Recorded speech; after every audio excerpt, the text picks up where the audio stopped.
Good afternoon, everyone. As we draw closer to opening our milestone event, let us take a moment to honor God and country through the invocation and singing of the Philippine National Anthem. If you are able to do so, kindly stand and join us in a moment of prayer to be led by Father Jeronimo Sevilla, to be followed immediately by the corporate singing of our national anthem. Blessed afternoon to all. Spiritual transformation involves a fundamental change in a person's spiritual life. The pandemic forced us to reflect and embrace this change. God cleans us up by taking our sins away from our life, making us new creatures in Christ. And every day, He works on us to make us what we need to be for Him in this life. As St. Paul in his letter to the Romans said, "And do not be fashioned according to this age, but be transformed by the renewing of the mind, that you may prove what the will of God is, that which is perfect and pleasing and perfect." And also from Peter, from the letter of Peter, "Our Savior, we thank you despite the various trials and tribulations we face right now. Regardless of the grief we feel, we will not let this determine our faith." And so I invite you now, my dear brothers and sisters, that we put our trust in God. And we must understand that the road is not easy. We must be tested so that the genuineness of our faith may be found to praise, honor, and glorify the revelation of who we are. Our faith is more precious than gold. So now we choose to hold on to that, and we choose to hold on to God. So as we begin this Transformation Summit, may I invite you to join me in praying the prayer of Saint Teresa of Avila. In the name of the Father, and of the Son, and of the Holy Spirit. Amen. Let nothing disturb thee. Let nothing frighten thee. All things will pass away. God never changes. Patience obtains all things. Whoever has God lacks nothing. God alone suffices. O Lord, grant us the wisdom, fortitude, and peace in mind in our spiritual transformation. And may the Blessed Mother Mary be with us always. In the name of the Father, and of the Son, and of the Holy Spirit.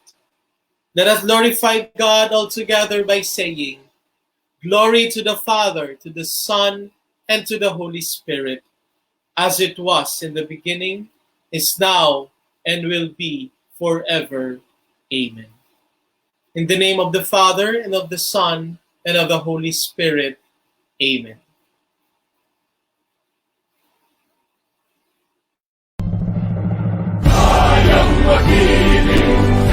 Sinakalan, alam ng puso, sa titik mo'y buhay. Lupang hinirang, tuyagan ang magiting, sa mandulubing, di ka pasisingil. Sa nagagang tutok sa simoy at sa langit mo bagaw, ay hinatang tulad, awit sa pagkayang minamahal. Ang isang ng matawag mo'y tagumpay na naghihiling. Ang ituwi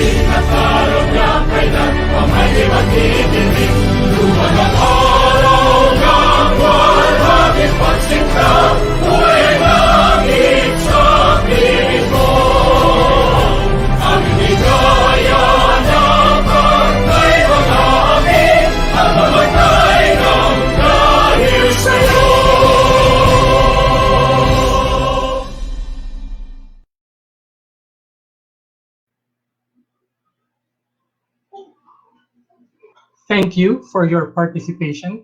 Please settle comfortably in your current spot or location. A pleasant Thursday afternoon to everyone. Welcome to the first ever Transformation Summit Philippines 2021. This live stream is via Facebook closed or private group, so consider this as an intimate gathering of leaders and professionals who are all about positive change and impactful transformation. Just to quickly introduce myself, I am Dennis Calamba, known in the speaking industry as the Mr. Delightful of Learning. I am a learning and development consultant, a certified webinar speaker, live stream host, learning facilitator slash trainer, and e-learning course content designer, curator, and creator. I am tasked to host the proceedings of the summit, and I also have the privilege to deliver the opening remarks. Allow me to fulfill the latter by sharing an anecdote from a classic book. If you know the book, you may share it through the comments of our FB group. And so now, the anecdote. How does one become a butterfly? She asked pensively. You must want to fly so much that you are willing to give up being a caterpillar. You mean to die? Asked Yellow, remembering the three who fell out of the sky. Yes and no, she answered. What looks like you will die, but what's really you will still live. That, my friends, is the anecdote. Does anyone know the book that I am referencing? Anybody? Anybody in the comments? All of you are just watching. But of course, if you cannot recall for some reason, the anecdote comes from the book Hope for the Flowers by Trina Polius. Now, I remembered sharing that portion of the book because number one, when I used to do in-house training for leadership for middle management, that book was a very critical book for us to use during the proceedings of the training. And so that book is really something that's close to my heart. But in reference to what happened last year, the pandemic that started last year essentially clipped the wings of individuals, communities, and even nations. In a manner of speaking, it killed our hopes, dreams, and aspirations to be successful, to become prosperous, or to take our leadership to the next level. But what if dying can give way to a transformative process that will in turn lead to a new creation, a new idea, system, process, or a way of living? In this context, could we be courageous enough to go through this process, which looks like dying, but is really a new lease on living? This afternoon summit bravely treads this road, if only to make us realize that while transformation is never an easy process, it could provide us with new perspectives that can truly change individuals, industries, and countries, now and in the immediate future. And with the help of these amazing, wonderful speakers that are slated to give or share their insights this afternoon, I am very sure that you will muster enough bravery and courage in yourself to really go through that process of transformation with the hopes that, yes, we might die in the process, but in the end, what we're all after is a new way of living with new ideals, new mindsets, new hopes, new dreams, and new goals to achieve. So, friends, welcome to the Transformation Summit Philippines 2021. Let us proceed. For our opening keynote address, I would like to share with you some of the things about our speaker. These are the positions that she used to hold. She was Assistant Secretary for Personnel, under the Department of National Defense. She is Assistant Secretary under the Department of Labor and Employment, Executive Director for the Career Executive Service Board, and she was part of the 10 Outstanding Young Men awardees. So that is one laurel to her otherwise stellar credentials. So for her to open our summit, she will be sharing her insights on imperatives after the pandemic. Ladies and gentlemen, the COO of the Tourism Promotions Board, Attorney Antoinette Aliones. Thank you very much, Dennis, for that very generous introduction. Magandang hapon po. Good morning to some who are watching from another time zone in the world, or good evening. And also thank you to Father for that very beautiful opening prayer. Banasyak ako na. I didn't know that I'm going to keynote the opening. I thought I was one of the plenary speakers. And so this is truly an honor. I thank the organizers, my good friend Jess Bustillo, for the privilege to dialogue with you today. When I was looking at the invite for us to join this year's Transformation Summit, and the first of its kind because it's virtual for the year, I noticed that there was this teaser that said, 2020 changed all of us. And I want you guys, my dear transformers, my dear leaders, to actually revisit that statement and make that a question. Has it? Did 2020 change us? And hopefully, as in the movie Transformers, there are Decepticons and there were the good Transformers. I hope we were changed and transformed in a positive way, in a way that diminishes the darkness around us and spreads the light of hope and optimism. Particularly for us in the tourism and travel industry, which is really one of the hardest hit sectors in the economy by the COVID pandemic, I would like to share with you this first slide that shows, in summary, how we have been changed by the 2020 pandemic, which is still ongoing. The last I checked, we still are in a pandemic. And so I'm paraphrasing many of the wise realizations that stakeholders and players in the tourism and travel sector have shared across the year. It says, well, for us, safety has become the new luxury because safe travel in tourism is top of mind concern of our tourists and travelers around the world, and also for us within the Philippines.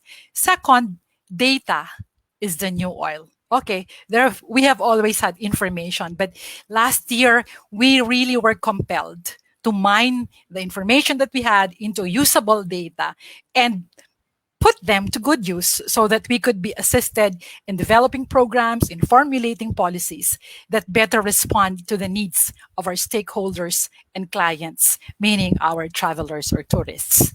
And finally, oh my God, the pandemic gave us a wonderful pause. And I think that pause also afforded nature a great time to recover from tourist traffic. No? We've seen how our mountains became more green, how the seas became bluer. My visits to Bohol, I have experienced seeing the dolphins very near the shore, which indicate to you that they have become more comfortable. The part of our nature have become more comfortable to exist. And the pandemic made that happen. And now there is renewed call for sustainable and responsible tourism. So this is my opening message, which actually summarizes everything. I say that because last year, this is the impact of the COVID pandemic to the tourism and travel industry, particularly for us Filipinos. Our arrivals were down by 84%, the highest in the Southeast Asian region. And our visitor receipts, our revenue from tourism, was also down by 83%, also one of the top 3 highest in the ASEAN. So in response to this, how did we at the Tourism Promotions Board adapted to the challenges of the new normal and the next normal, given the continuing, struggle that we have in ensuring that there is balance between the economic needs of the country and also the health and safety concerns of our communities. I would like to share with you 4 critical C's that we adopted as a team, which begins with our building capacities, the capacity building for our stakeholders, our own internal teams, so that we are able to move towards a unified direction of putting safety at the helm, at the forefront of our tourism and travel initiatives. Second, there is also our pivot to adapt technologies, particularly ICT and the digital platform. So we adopted the strategy of smart tourism, enabling us to foster creative innovations so that there were new ways by which to serve our tourists. We wanted to make travel and tourism better. And the third C has to do with forging collaborative partnerships. This is one irony of the pandemic. With physical distancing, we actually became closer. We got more connected, no? Virtually though, and that allowed for the sharing of aspirations to put forward an agenda for tourism and travel in a way that fosters stewardship amongst all of us stakeholders, and of course, allow us to become responsible stakeholders and tourists to ensure that the next generation of Filipinos and people on Earth will inherit a planet that was, that is aligned with God's intent when we were all created. The fourth C sort of put all the 3 C's together, and that's really an important leadership transformative competence, which is communication. And I'd like to underscore that in communicating, we actually listened a lot. We had to listen to everybody. We had to listen to tourism workers who were displaced. About 5.7 million of our workers have been affected by the pandemic since last year. We listened to our internal employees. Just as before I got on board, one staff sent me a Viber message, "Ma'am, I need to talk to you. It's emergency," because his daughter tested positive. So this, no matter how we might see as a small concern within the context of the team and the organization, needs to be listened to. And communicating also compelled us to dialogue in an honest way, to dispute productively, and lead us to more productive results.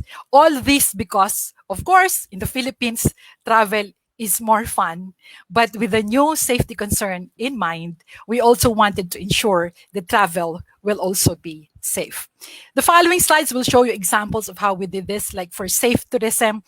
The Department of Tourism and its attached agencies, as early as May last year, formulated and issued protocols, safety guidelines for the various tourism sectors like land, accommodation establishments, restaurants, transport, etc.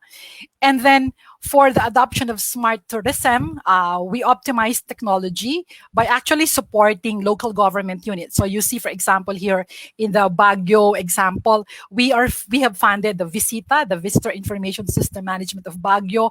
We are also in partnership with Bohol, and then that's actually me showing my card, so that if you don't have access to internet in the destination, you can actually just bring your card, and your QR code can be scanned in the tourism establishment. So these are initiatives that support less contactless travel experience to minimize risks and points of infection among our travelers. Of course, we supported our stakeholders to adopt automated processes. So I think everybody by now, in fact, there are so many QR codes and applications to download in our phone. And as I speak, we are in efforts with our ICT community so that we will be able to integrate all this and provide a more efficient and seamless use of technology to support travel requirements and also our domestic tourism. And for our hotels and even restaurants, the disinfection of surfaces has become a key protocol. And so we are supporting them also in terms of having access to enhanced cleaning technologies. All of these efforts also came also with assistance from the government through the Bayanihan law. So right now we still have a window open amounting to 6 billion pesos in terms of loan assistance with no interest for 5 years through the SB Corporation. Then we're also assisting our displaced tourism workers or those who are underemployed right now with limited hours at work with 5,000 assistants as part of the Bayanihan 2 program. Our tour guides have been allocated 1 million pesos in terms of reskilling, retooling, and other initiatives that will ensure their continued productivity. So I was telling our tourism promotions board team, guys, there's no way to go but app.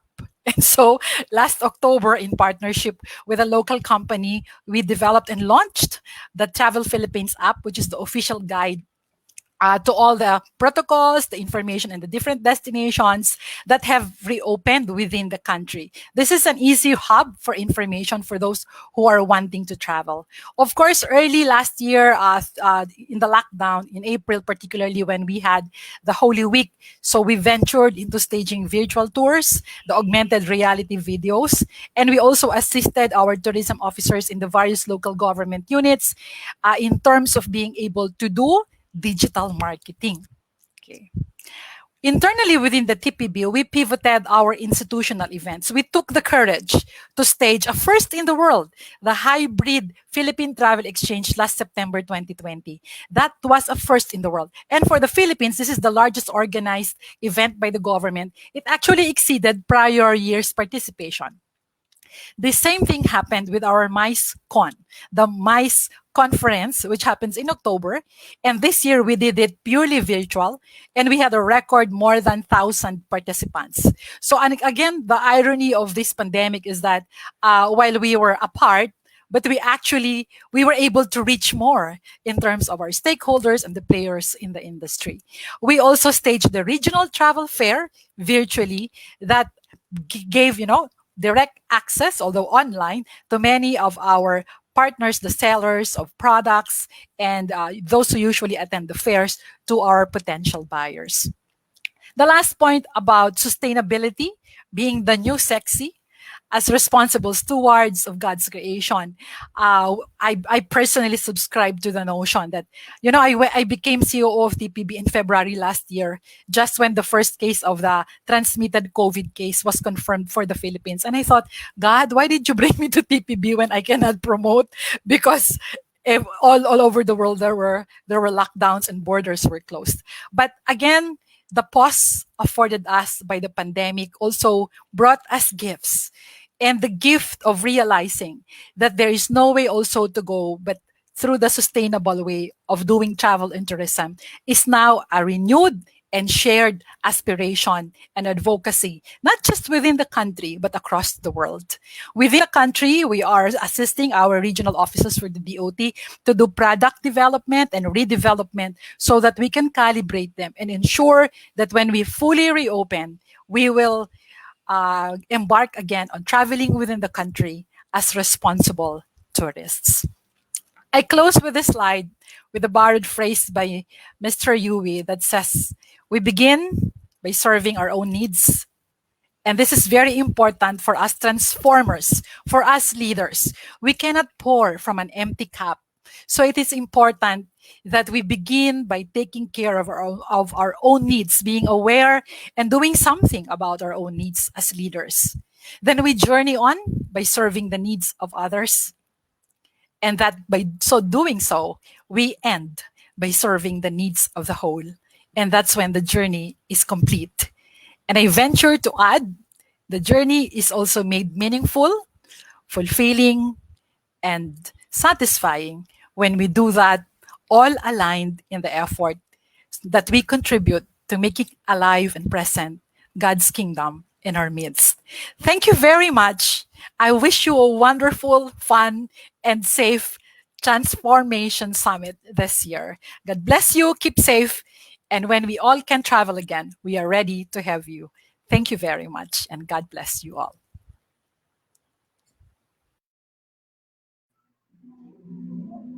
There you have it, ladies and gentlemen. Attorney Antoinette Allione, COO of the Tourism Promotions Board. What a wonderful way to kick off our Transformation Summit Philippines 2021. What a wonderful message. And also, of course, she had to share with us what were the things that went through in the tourism industry as far as their transformation process was concerned. And if you ask me, it was really all about taking care of the needs of the customers, primarily the need to be safe and the need for them to be assured that someday soon, I hope that it will come sooner rather than later, all of us will again experience the joy of traveling. It's just that we needed first to really travel inward to really make sure that we are ready for all of these changes that will be happening under the tourism industry.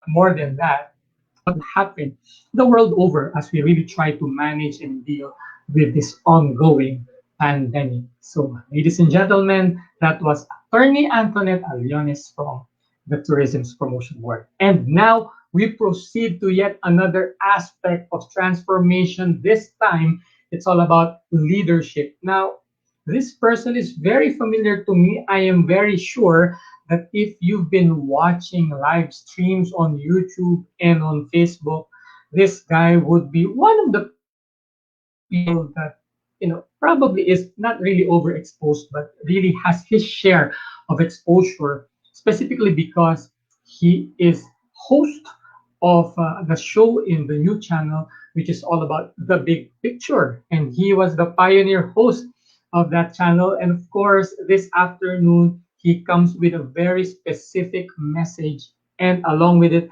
insights on leadership transformation. More than just being a live stream host, he is author of so many books, more than a dozen books. He's also a sought after speaker. He is a professor.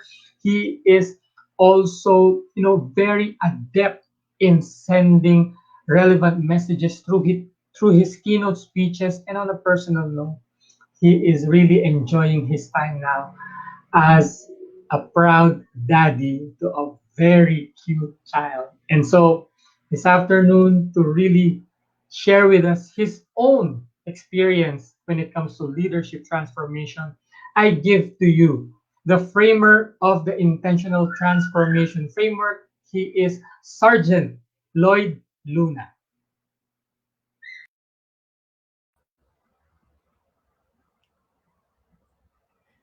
Thank you so much, Dennis, for a wonderful introduction, which you read and I made.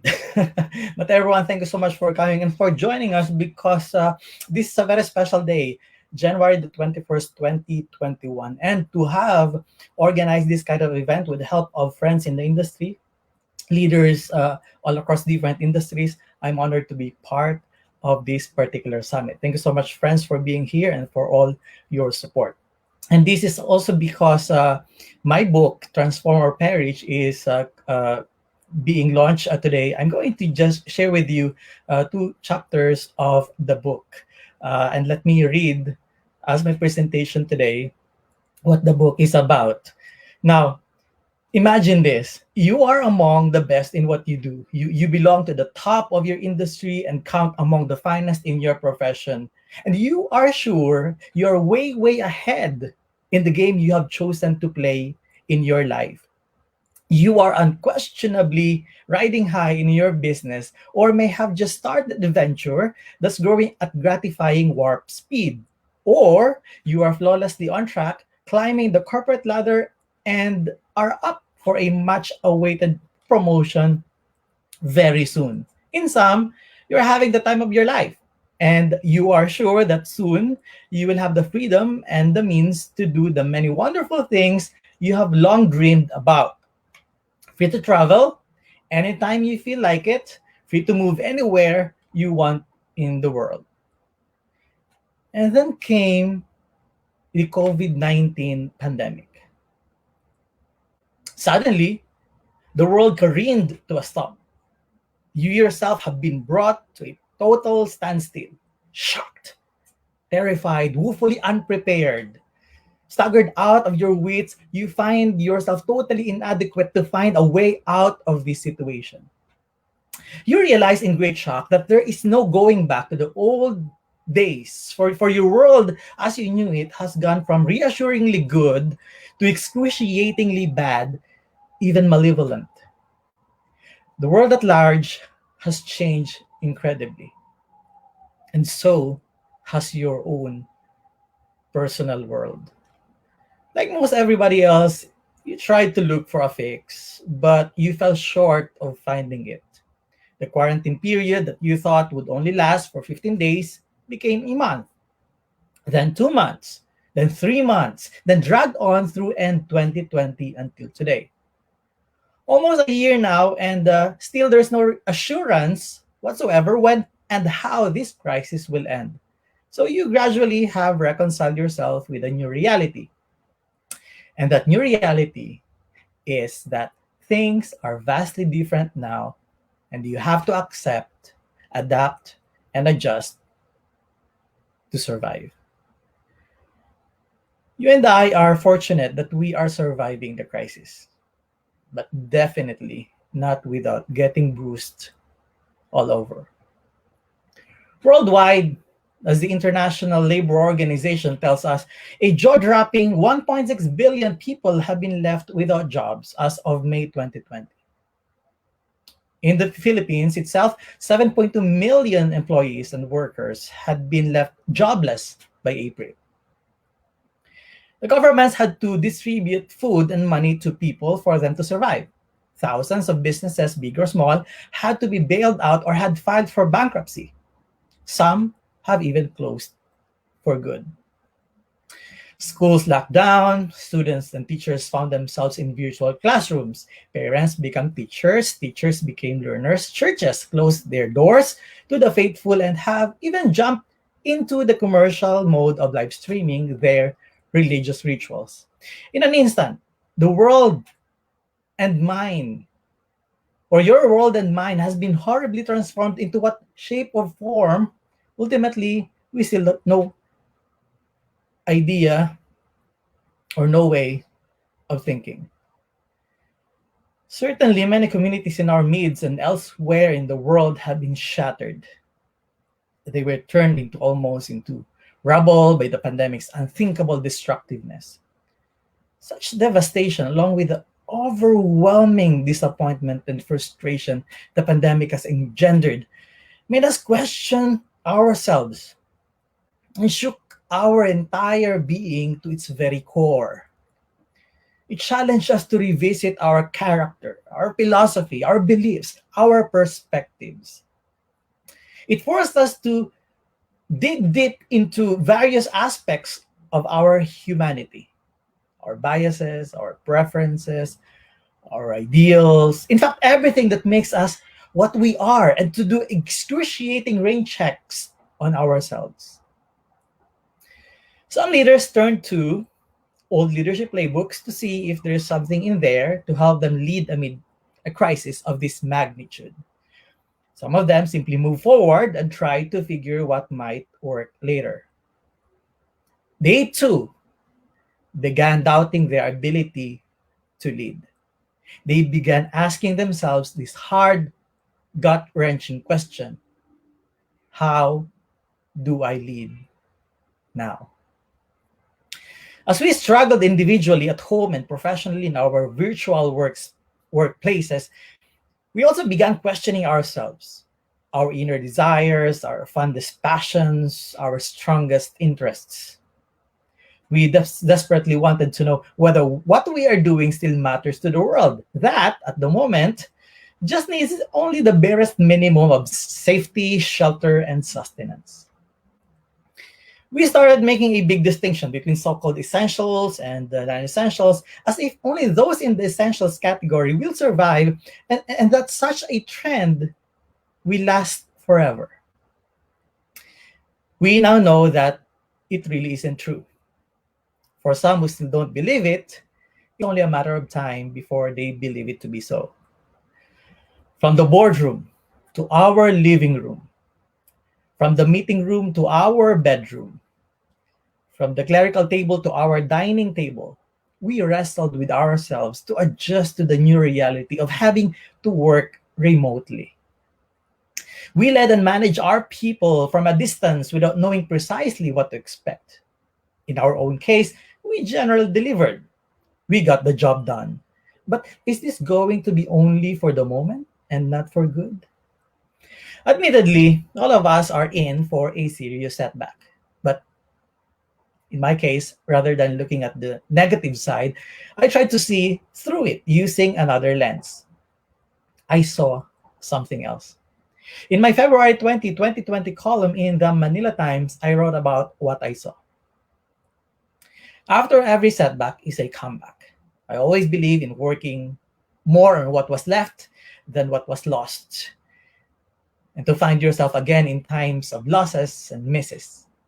Too many broken pieces scattered all over the place don't make sense until you put them together to form a masterpiece. Some masterpieces come from rubble and debris brought about by our painful past. Once a messy story can become a remarkable testimony. The human spirit does not totally break, it simply flexes. But it can be very painful, ugly, and disorienting experience. I was once a rebel, a rough fragment of humanity myself, always on the go, always thinking, always trying to make sense of what happens around me by believing that logic made everything right. Well, I now know that it doesn't. Not always. Logic takes away emotion from the equation. And who are we without our emotion? Logic may solve many problems, but not all of them. Logic denies people from expressing who they are by presenting them with dead ends. It gives us an illusion of an ending that we fear. Thus, it gives us the same power to stop us from living our lives to the fullest. I am a human being. You and I, capable of feeling something and acting on that feeling regardless of what logic tells me to the contrary. And maybe, just maybe, it's what makes me vulnerable to pain, frustration, and disappointment. But the same makes me capable of expressing the human spirit. Broken, but thankfully, not irreparable. Quitting is almost an instant choice for people who are caught in difficult situations. It seems to be a very justifiable escape plan. Something else is more important than quitting, and that is finding your meaning. While the year 2020 is regarded by some as a wasted year, I saw it as a year of uncommon opportunities. In retrospect, in fact, in 2020, we may have gained more insights about ourselves and about life itself, if not equally, than any other year in history. The gain, though, is more personal than economic. And that's good because it is people like you and me who make up and run our economy anyway. Thus, our personal transformation has a great influence to our nation's economic recovery. We are therefore impelled to press a reset button that could revitalize and refresh our efforts towards recovery and long-term prosperity. Now that we have a better understanding of how we turn the low into high, pain into joy, defeat into triumph, perhaps we can say with some confidence that 2020 was definitely far from a wasted year. True, this global crisis that's still ongoing has brought us terrible discomfort, pain, disability, perhaps even death among our families and friends, but it has not brought to an end of what we had come together to build. Our dream is still alive and the game is still very much in play. We actually have this choice: play the game and hopefully win, or else just watch from the bleacher and miss the opportunities being seized by the hardy players in the world's greatest reset. I still believe that no crisis can ever kill our strong desire to survive and to rise from the ruins of the pandemic. And that's what is demanded of us humans. That's why we are here in this world.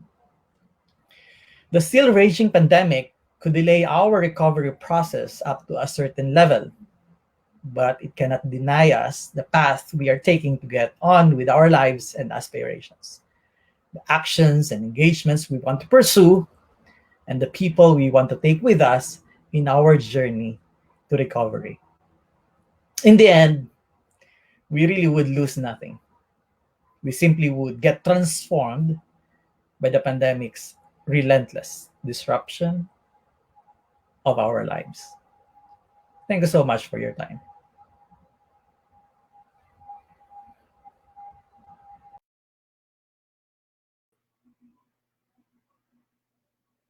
And thank you, Sergeant Lloyd Luna. Of course, you always had that gift of using words that can really impact any audience, whether it's live face to face or virtual. And if by chance some of you there on the live stream or on FB are just catching up on what's happening at this very moment, you are witnessing the first ever Transformation Summit Philippines 2021. So, and Sergeant Lloyd Luna was just our second speaker for the summit, and there are a host of other speakers lined up in the next few minutes. As you can see there on the screen, it is truly a lot of esteemed leaders and speakers from different industries. And speaking of which, I would also like to thank all of those who are with us on the live stream. I have been checking my smartphone and I have noticed that there are a few people who are currently enjoying the summit with us. So thank you very much. Also, thank you for the comments that you have been sending us. Please do continue sending those comments, and later on, I will get back at them and I will share some of the wonderful insights that our audience has been sharing so far. But now it's time to move on and move forward to our next topic, which is all about transformation in supervision. Wow. What is it about transformation in supervision? Well, I really have a slight idea, but of course, we have our speaker for us to articulate that message. And who is our speaker for this portion? Allow me to share a few things. She is the former Vice President of Human Resources under the Philippine Investment Management Inc. She is also former senior lecturer there at the University of the Philippines. She is an Asia Pacific HR Leader Awardee of HSBC for innovative training and mentoring programs as Vice President for Learning and Development. She is an author, a consultant, a public speaker, and trainer. She is the 2021 President of the People Management Association of the Philippines. Ladies and gentlemen, she is also a fellow in People Management, Philippine Society of Fellows. Dear friends, to discuss about from directing to aligning diverse teams, Miss Angeline Lin Muki.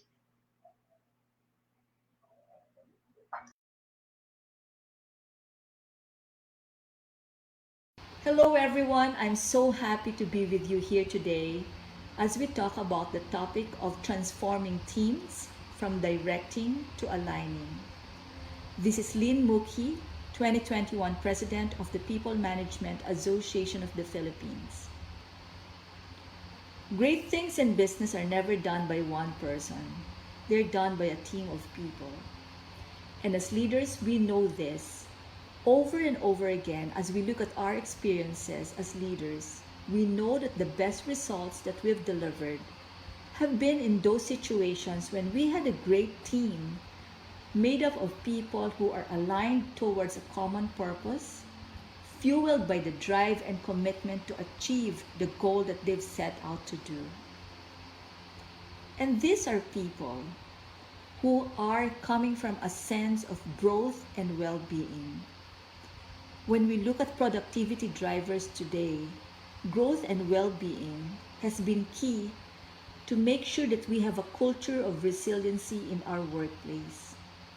Where there is growth and well-being, People will find new ways to deliver in spite of the challenges that may constrain them. And where there is that drive to find new ways to deliver, there will be results orientation, fueled by innovation and creativity that leans from digital transformation. The workplace will be characterized by empathy and compassion, as well as constant communication. Altogether, this is what would allow us to sustain performance and build our employer brand on trust. Significantly, the leader's way of being will impact the way this transpires in our workplace. The leader's way of being leads to the quality of results achieved, as well as the quality of experience of people during that process of achieving the results desired. In a scenario where we are often confronted by challenges and constraints, the way the leader responds is based on his mindset. How you see will influence your emotions. And this is where the great reset must happen before we can take actions that are leading to the best for our teams. Most often than not, the leader must catch himself and say, okay, where do I restart? Where can I respond better? What do I need to see differently? Leadership styles and behaviors vary widely according to our personalities, as well as our awareness of what would be most effective for our teams. In today's scenario, the leader must emphasize collaboration so that we may create better results. While it is indeed true that there will still be times when control and making sure that we're able to compete by meeting our objectives and focusing on results, the best results will be achieved when the leader facilitates conflict resolution, creates a sense of cohesion, encourages commitment, listens with concern, and facilitating the sense of teamwork among his people. This is what would allow us to create transformational initiatives so that we can grab emerging opportunities and encourage creativity among our people.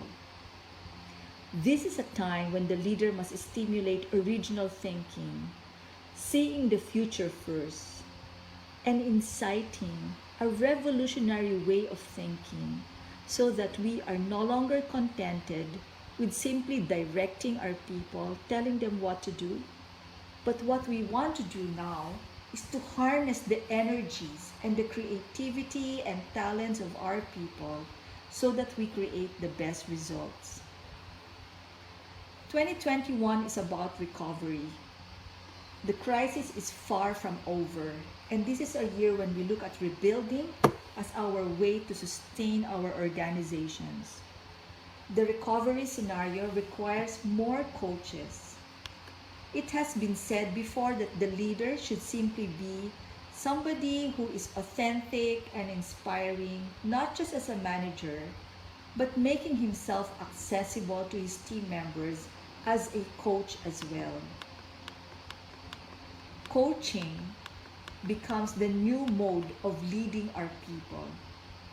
And this starts with opening ourselves to finding ways by which we might be able to support their well-being, their growth, their inspiration to contribute.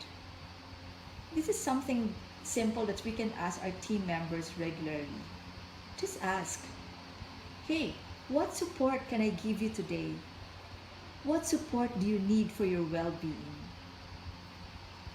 You can just imagine how powerful the impact you will have as a leader, as a supervisor, when people feel your concern for their growth and their well-being. And when we look at our teams, constantly looking out for how we might practice team stress relievers will go a long way to powering up our team members. in spite of the dark times we might have gone through in the past year.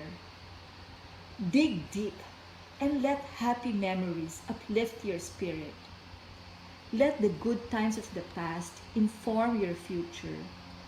When we do our team meetings, let's look at team milestone, talk about past achievements in order to stay focused on sustaining performance today. Looking at the things that we did in the past that made us able to achieve will help us to drive ourselves today and build that dedication, that focus and determination to sustain performance. And from that, we can always create new memories by doing things that provide the team with a sense of joy and fulfillment, a sense of being nurtured. When we look at how we might create results, there are two aspects that will constantly be in play: team coaching and then technology and process. Taken together, team coaching and leveraging and technology as well as improving our processes will drive our achievement of the results expected of us. Collaboration and diversity lead to productivity, where we are open to different opinions and allow people to be heard, where we are willing to take ideas and do our best to learn new technologies. There will be creativity and innovation, and our team will move towards higher levels of performance. It's team alignment towards goals that will allow us to move with agility, because each team member will be aware of how his actions will influence goal achievement. He is empowered to make decisions on the ground based on what is confronting him, because he knows what goals the team is required to achieve. Technology is our number one enabler today. As companies improve diversity and inclusion, technology will enable collaboration. We need a meeting of minds by using various tools, because our world today, we are no longer confined by borders, but instead technology is empowering the heart of our humanity towards a new sense of joy in working together. Let us forget about the constraints that COVID has brought upon us, but instead let us reset our minds to say that in this environment we can continue to create good jobs. Because after all, how do people define what is a good job? It's not about pay, but a good job is defined by having work that leads to a sense of purpose in an environment that is nurturing, which is what we must create. The emphasis is on people experience through a sense of community. There is no way that we can go back to the way we worked before. We must now adopt new ways of leading. And that means moving from directive styles of leadership to one that is more empowering, anchored on alignment and collaboration, recognizing that these two are the key factors to workforce productivity. Supervision is no longer about directing, but it's about developing our people, enabling them and empowering them towards a common goal and purpose. Let us transform the way our teams are working. Let us transform the way we supervise and lead our people.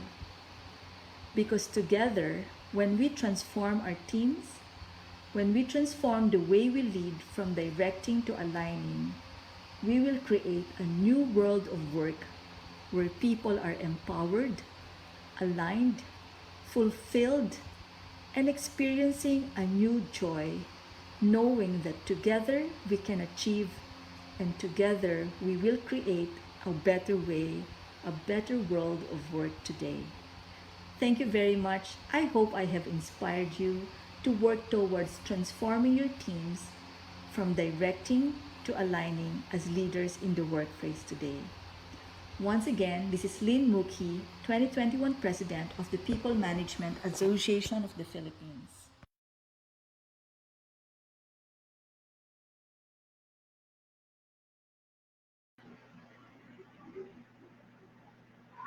Definitely and definitively, Miss Lynn Muki really did give us a lot of learning nuggets in terms of transformation in teams, transformation in supervision, and in a manner of speaking, transformation on how to lead your very own team. And you really have to go through everything, probably watch that portion a number of times because of the wealth of knowledge that Miss Lynn was generous enough to provide for us. And of course, since we belong to the same environment or industry, which is learning and development, I kinda like the fact that she threw in so many frameworks and so many explanations and strategies on how to achieve this new transformation. But then again, it's really all about leading, directing, and coaching your team so that they will be aligned with the overall goals and objectives of the company. And for what it's worth, the pandemic really gave all of the individuals the belief that they can tread their own path, they can create their own journey. But if you're working under from an organizational standpoint, you really need to be aligned in as much as you really want to discover yourself, who you are as an employee, as a potential leader.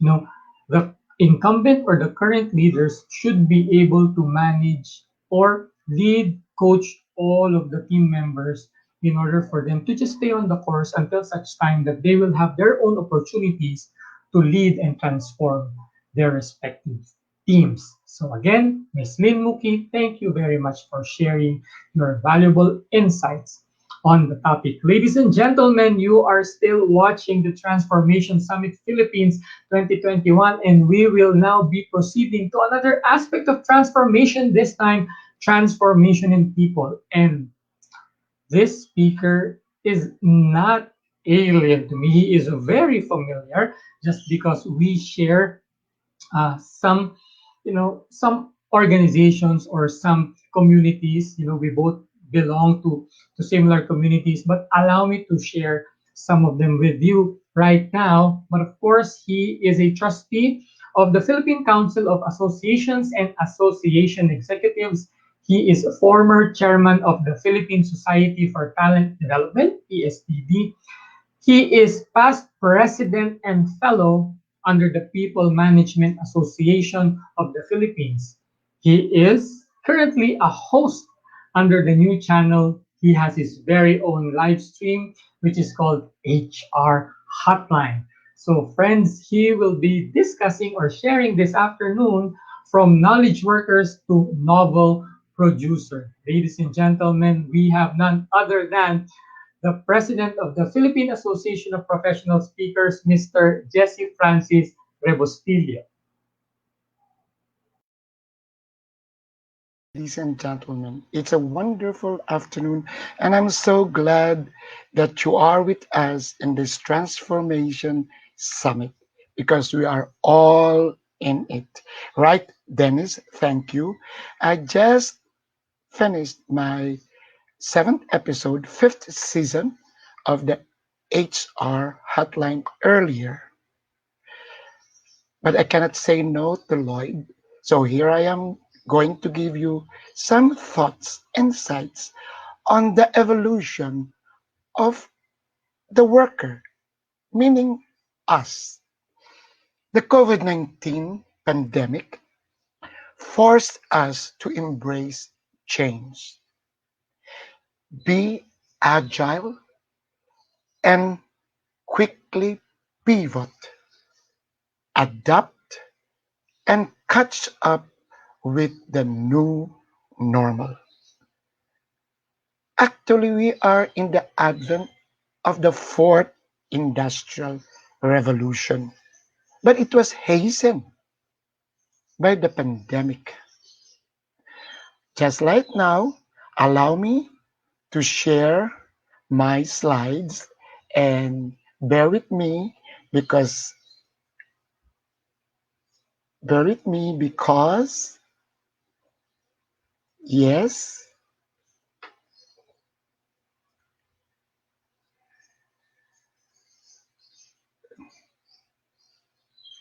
am I still on? Can you see it? Direct?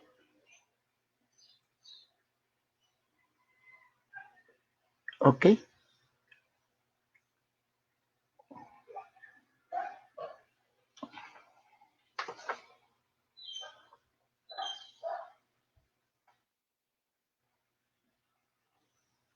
Let me now start. I have already shared my slide with the evolution of the worker.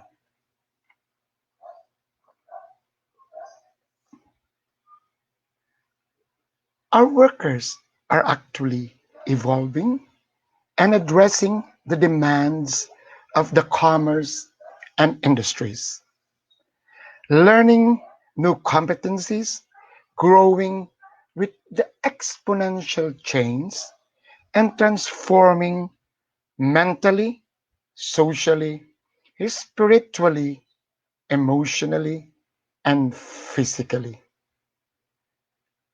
Just imagine Peter Drucker in 1958 coined the term knowledge worker. That was just 2 years after my birth.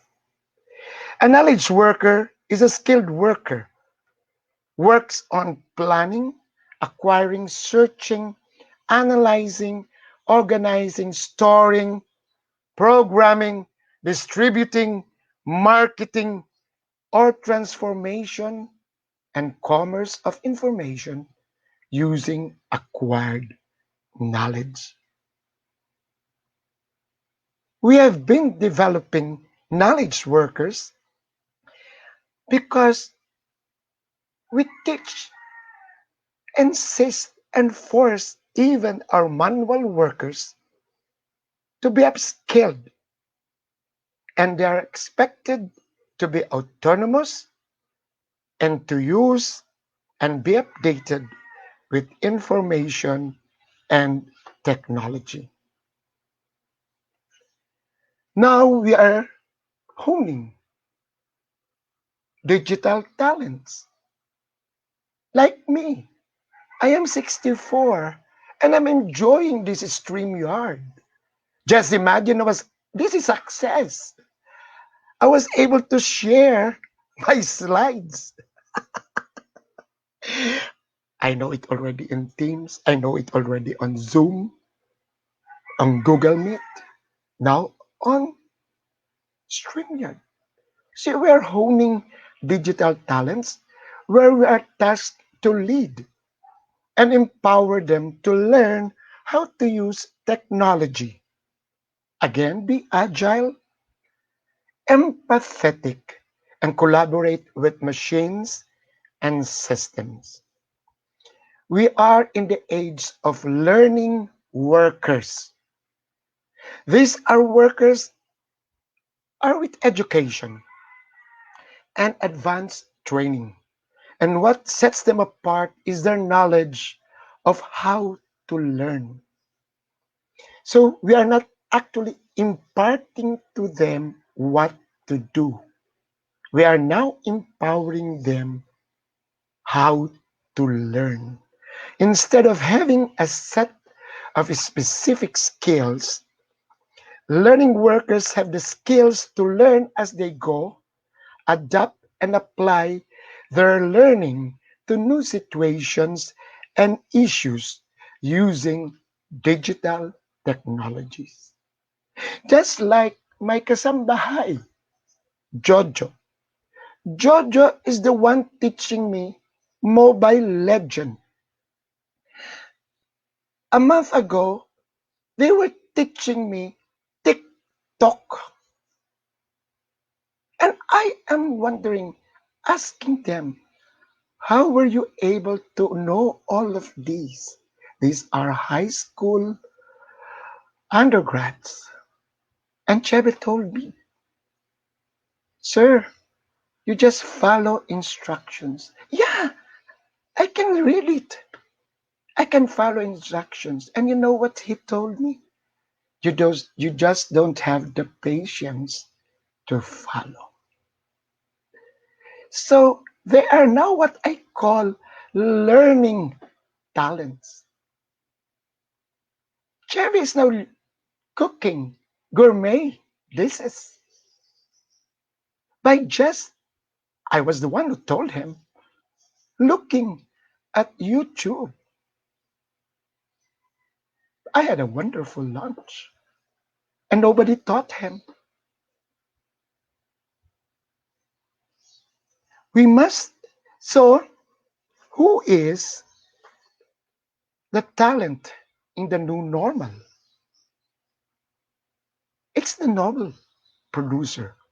You must already be molding and growing that worker beyond VUCA.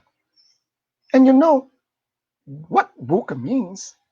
It's volatility, uncertainty, complexity, and clarity. And I'm very sure you know already the antidotes for this. For volatility, vision, still vision. But of course, you have to review, revisit, and then adapt the vision to the times. And not act to the times. What will happen? It has to be forward thinking. Then uncertainty, the antidote is understanding. And then for complexity, clarity. It has to be clear. It has to be transparent. I was just talking in HR hotline about policies on confidentiality on the compete clause that sometimes HR and management are not so keen about. But at this time or in the future, you need to have one or even uh, constitutions for organizations, family organizations. And of course, for ambiguity is agility. I coined in my webinars and added a D. I don't know if Pentagon will be happy for this because VUCA is actually a military term crafted by Pentagon after the Second World War, after the Cold War. I added a D and it is driven. The drive should come from within because I teach emotional intelligence. And driven by, right now, by the pandemic, by the environment. And what is the antidote? Digitization. And but the better term is digitalization, the use of technology. Then I researched and coined a new term. And it is original. The novel producer. Novel because the worker is the post-pandemic worker or the better normal worker. Producer because that is being espoused and expanded already by the International Labor Organization and other various relevant studies. The gig economy, the gig workers of the gig economy, the on-call workers. I am an on-call workers before this engagement.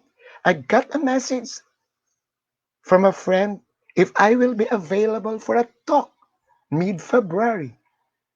So I am an on-call consultant and I am a freelancer. So they asked me, are you connected with any organization? I am not. I am a happy retiree. I retired 3 years ago from Inquirer. I'm enjoying my gardening. I am enjoying my consultancy and my webinar. So I'm a freelancer. The workers in the Uber working arrangement. It, I attended a summit in Siem Reap, sponsored by ECO, conducted by ILO, on this, the new ways of doing work, the new ways of doing business. And part of it is the gig economy and the Uber arrangements.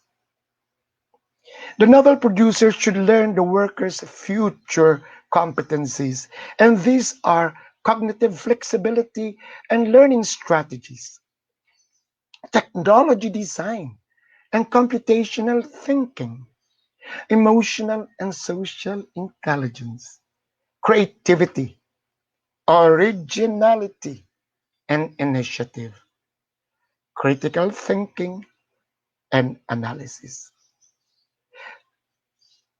The challenge is actually that we have to think ahead, thinking that the future is now. There was in a summit, a question is, what is the future of learning and development? Or what is the future of training? There were a lot of answers, but these were givens. Technology is given. My answer was, the future of training is now. On the trainers, that what you are actually doing and training are the things that will be done in the future. So, what is now on your slides? You must start mentoring people, molding them to have those competencies so that they can be ready, future proof, future ready for the competencies of the future. So, how will you do this? This is a transformation summit. And the process of transformation, workers' transformation, first is finding or spotting people, recognizing the talents. And it will be both ways. Management looking for them, and that person nested from the within, being aware of the potential and that mindset as somebody who can produce and plan and organize and lead and control his endeavors. That will be a total change in mindset, which is very similar to what we are doing now. Just like what Lloyd is doing, just like what I am doing. I call them completed staff work, call them doing it on your own. But that is now the business case. Establish training and molding them to be excellently ready with the new ways of doing work and doing business. A classic example is my little bakery in Malibay. I had that conversation with my baker. He's still asking an assistant. But I told them, is sales good? No, because there is a pandemic. But I would like to have business continuity. If we're going to add another assistant, that will be another expense. So what is my point? I'm now changing the mindset of my baker who thinks that he's a master baker and there is a need for an assistant, that he has to be the lone producer in that bakery. And lately, I am now asking him, because he just cooks in the morning, to sell in the afternoon. Oh, just like my friend John, who is actually in logistics, but now distributing the vegetables here in Marcelo. He goes to what do you call this? Divisoria, packs them, distribute them, and collect all the online sellers. The assembly line is fast being changed into something that you can do it all alone. And then I have this, I am a consultant in a construction firm where they do assembly before they have lots of people because they still have one doing the preparation, then assembling it, then the finishing, then the electrical, then the distribution. Now, because of the pandemic, and I think they're going to do that model already, which I advise them, I ask them to get the materials from the office, and then they do the shelves in their homes from the design, just be given the specification, down to the finishing. And also of us speakers. There was a time that we just think of what we are going to say, not minding if the microphone is okay. I have that experience. I barged in 5 minutes before my slot, got the mic and talk. No, no, no, no, no, not this time. I have to call Director Mabin, coordinate with Lloyd to see if I am good, if my Wi-Fi connection is okay. I have to produce write my piece, produce my slides, and then present. And I also help in promoting. I shared. So now I am a novel producer. So finding, training, and allowing, empowering, and extending them to chart their own careers and maximize their competencies. That is doing. And providing them the opportunities to improve and enjoy the fulfillment of their contribution and relevance in organizations. So it actually changed the mindset. So we now have an HR, he's a former chemist, or an SEO, who is actually a former seminarian, search engine operator. So this transformation process is very akin to talent development. I know my good friend Femari Kabantak will expound on this later. So what is the strategic transformation imperative? We have to be agile, and the future is now. If you notice my first slide, it's 1960, 2010, and 2030. It's just how many years from now? So I have to start it now. Because you may not know it, it's there. It's there already. Oh, I have that. I started with the slide rule. I still have it here, the slide rule. Then the calculator. Then the cell phone. Then, of course, you have to sustain, upgrade what we know, and retrain. I have a good friend. I will mention it to you. Dean Rose, formerly of PsyD. She told me that she's a student and she is in her mid 70s. I myself is retraining myself. But of course, we have to calibrate and benchmark what we know. Always have to be updated.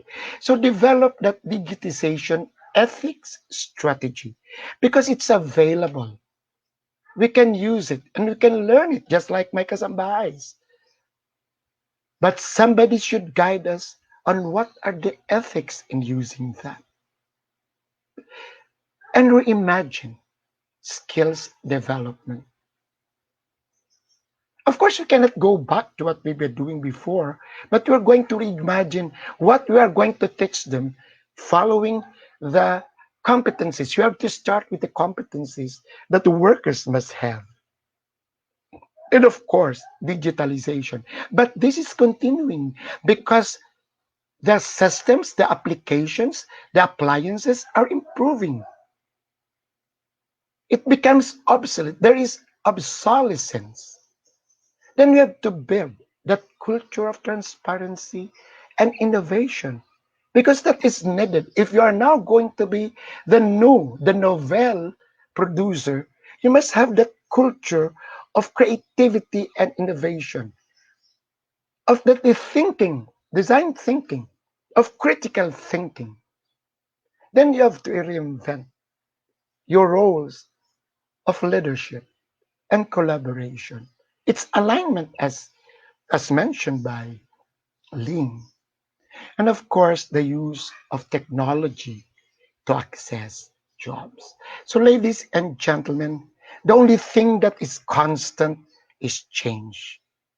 The pandemic accelerated new modes of doing business, and workers are adapting.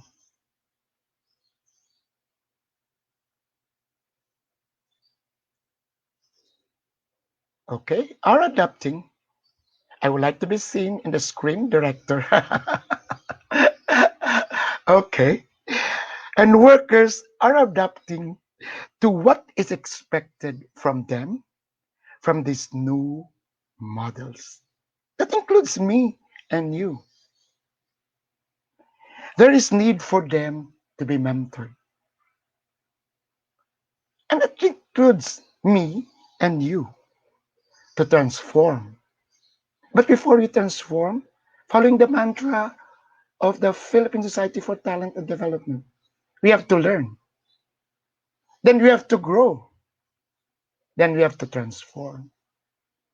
And also based on what I do in my webinars, utmost enhance emotional intelligence, aware of where you're going to, manage yourself, and then motivate yourself, and then know the social skills, even if you're alone doing it, and then your leadership capabilities. So transform and be competent, knowledge, skills, and attitude. That is competency. And then later on, be the first one to embrace the change and be the novel producer. Thank you very much.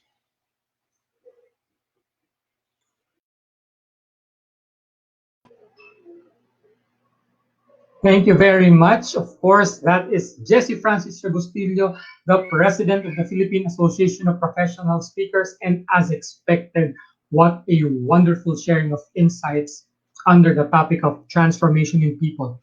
I hope to be able to backtrack on some of the learning insights that Jesse shared with us. But for now, let us proceed to the next aspect of transformation, this time in the field of marketing. And I would like to introduce our speaker right now.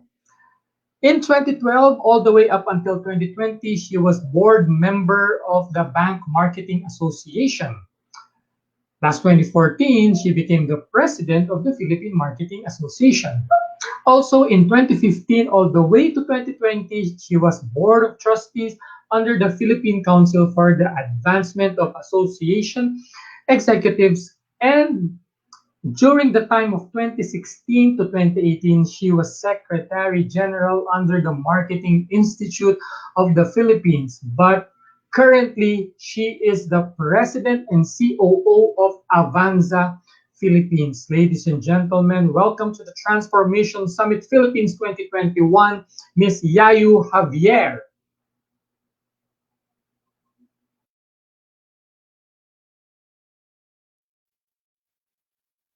Thank you. Hi, good afternoon, everyone, and thank you so much for this honor and privilege to be this in this very very important topic, which is transformation, and marketing definitely has to transform with this pandemic. So allow me to just share my screen for a moment. So thank you so much, Lloyd and Jesse, for allowing me to be a speaker here. I'm really very excited, and here we go. So I hope you can see my screen. And the topic that I'm going to talk about is actually from banners to big data. So a lot of marketing professionals nowadays are always looking at the importance of big data. It's the new buzzword in the industry. So it's very important to not just look at traditional, although traditional is always there, but it's important to look also at big data. So banner marketing, or how most people would know it, is traditional marketing. You can see that while there have been advantages in the past, there are certain things that you can't do today. Some of the things that are happening, or some of the disadvantages, is actually there's less interaction, because the minute you send out those materials, you print those materials and that's it. No, it's just a one-way street. There's also very fixed timing. I remember back in my advertising days, we would have schedules, media plans and all that. So if you want to switch right away, you can't really do that. It's also higher cost, maybe in the sense that you are only focused to certain markets, or you cannot really look at being able to be more segmented. It's more mass based. It's less focused, as mentioned earlier. It's also very difficult to change. So you would have to reproduce your materials. You'd have to deal with the different channels and publications, so for you to be able to change that. And it's difficult to measure effectivity, primarily because it's very mass based and it's not very focused on specific markets. Unlike, when you look at, let's say, digital, and this is where big data comes in, you can now be more focused. That is why big data is so important, because getting all of that information of your customers, your consumers, the profile, are their male, female, demographics, their purchase behavior, which is very important nowadays, because way back during my ad days, you can't really track the purchase behavior. But with big data, you can actually see the different behaviors of each of your customer by segments, by geos, by profiles, by age. You can actually take a look at different segments and the different targets. It's highly measurable because you have all of this information by your customer segments. So you can see exactly which particular markets are doing well, which particular segments are doing very well. So big data is really key in your transformation today. But a lot of the things that I hear from companies are the challenges. Some of the things I ask is, yeah, you have so much data and I don't know what to do with it. Some of them have these large, big databases. They have those sophisticated tools, but they don't really know what to do with it. So the next question would be, how can I derive insights from it? So what's the kind of insights that I can take from it with all of this huge data? And for those people who don't know where to get data, where do I search for data? Where do I get the information that I need so that I can get the right data? And which data is more important to my business? And which data would be more relevant based on the situation of my business? And how do I align my communications with my database? So you've got this data, you've got this database, but then you want to ask yourself, okay, what kind of communications can I do based on this database and based on this profile or behavior? So these are the usual challenges that I would hear from clients or from companies today. So let me just take you through a data process flow and implementation. So it all starts with the customer data. That's why it is so important to have that data. And a lot of marketing people and companies now have to make sure that they're able to acquire that data, especially now, because everybody is now working from home. They don't really travel a lot. So it's very important to make sure that you can communicate with them directly. So profile, of course, we have to really consider the data privacy. That's why at the onset, you have to ask permission.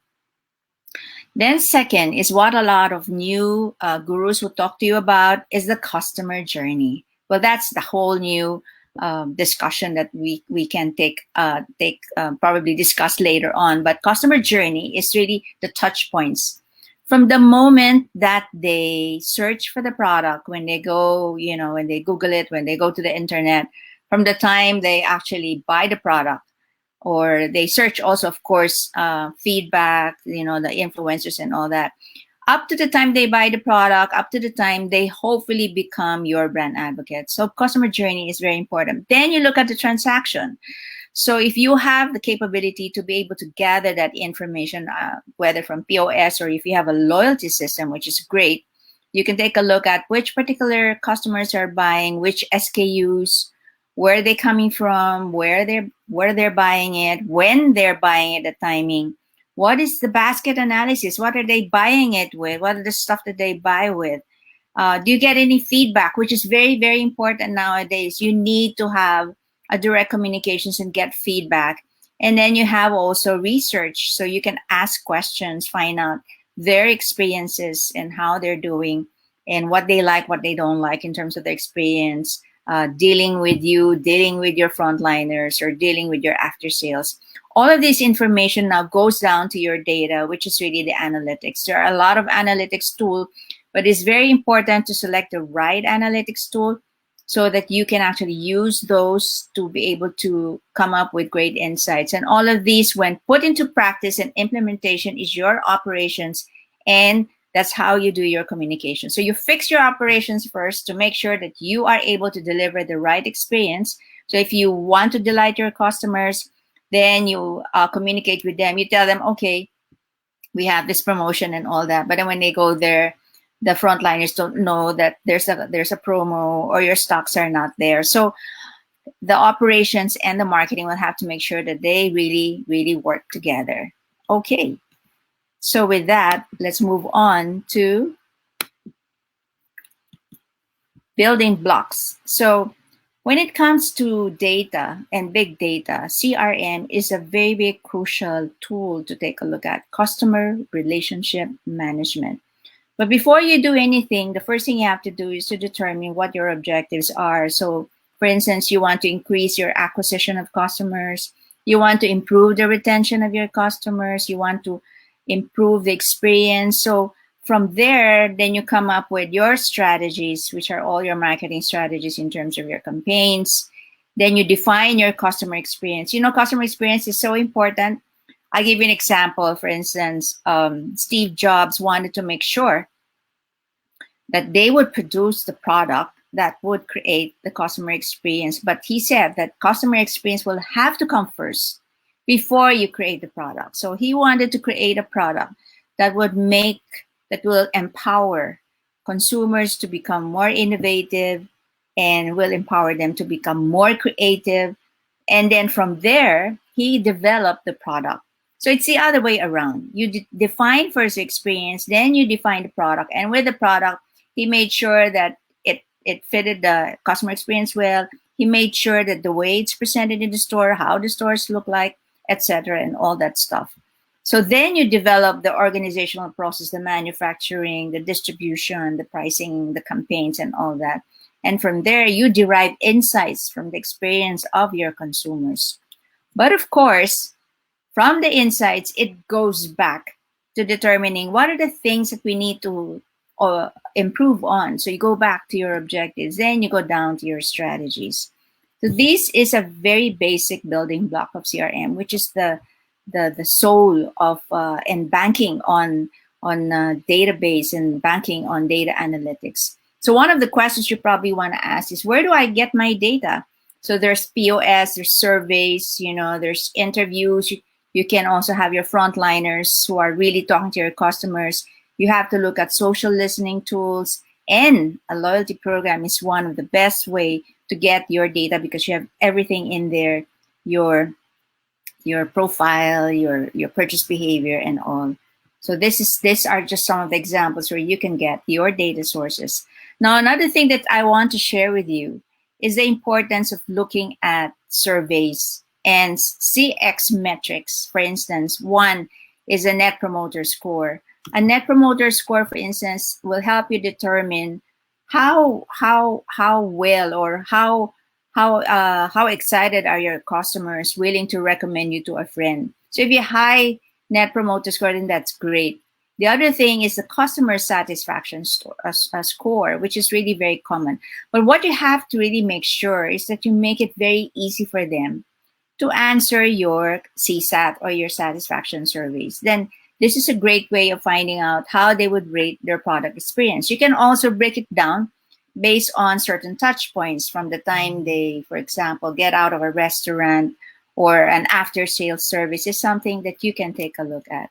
Next is also one of the things you want to make sure is to measure if it was easy for them to get help on what they wanted. So for instance, I'm looking for a printer, I go to the store, and I can't find anyone to explain to me the different technical aspects of this store. So this makes it very difficult. So another one is the customer effort score. So for instance, at what extent do you agree or disagree with this statement? So for instance, how well or how easy was it for me to handle my issue? So you have a complaint and there's really no one there to help you on your complaint. Second is you email, for instance, if it's an email, and then they respond to you a standard email, but then nobody gets back to you. So all of these measures are very important because this will be put also into your data, and this will help you determine the kind of experiences they're having so that you can put that also in terms of analyzing your data. So there's simple steps on how to use your data. You have to look at objectives. You have to know how to measure what data is needed. How do you collect the data? How do you spot insights? And I'll talk a little bit more about that. And how to use the insights to change behavior and how to monitor performance. So the easy way for me to explain big data and how you can use data is to present to you a very simple case study. So for instance, if you have a store and you want to find out more about your customers, it is very important to take a look at objectives such as you want to define the profiles. So who are your customers, what products they buy, and their purchase behavior of your existing customers based on their purchase behavior. Then one of the most important things that you need to know is to find out who your profitable customers are. So what's the point of this all if you don't know who your profitable customers are? And you want to know what's their behavior, and you want to know the priorities. And third, very important, is be able to predict individual customers who can be your best candidates to cross-sell and upsell. If you can find out who are your best customers, then and the customers that you can potentially cross-sell and upsell, then that's great. You can now create your campaigns. So for instance, here we used as a case study, we use an analytics tool, which is PS Imago IBM SPS Modeler. And it's a tool designed to work on large sets of data. So it helps us simplify the process of understanding our customers. So our objective one is, who are my potential customers to upsell and cross-sell? So what we did is the tool allowed us to find out that we have a median number of products to purchase 4. So most customers would buy 4 products, and most customers would have a median number of 1 visit.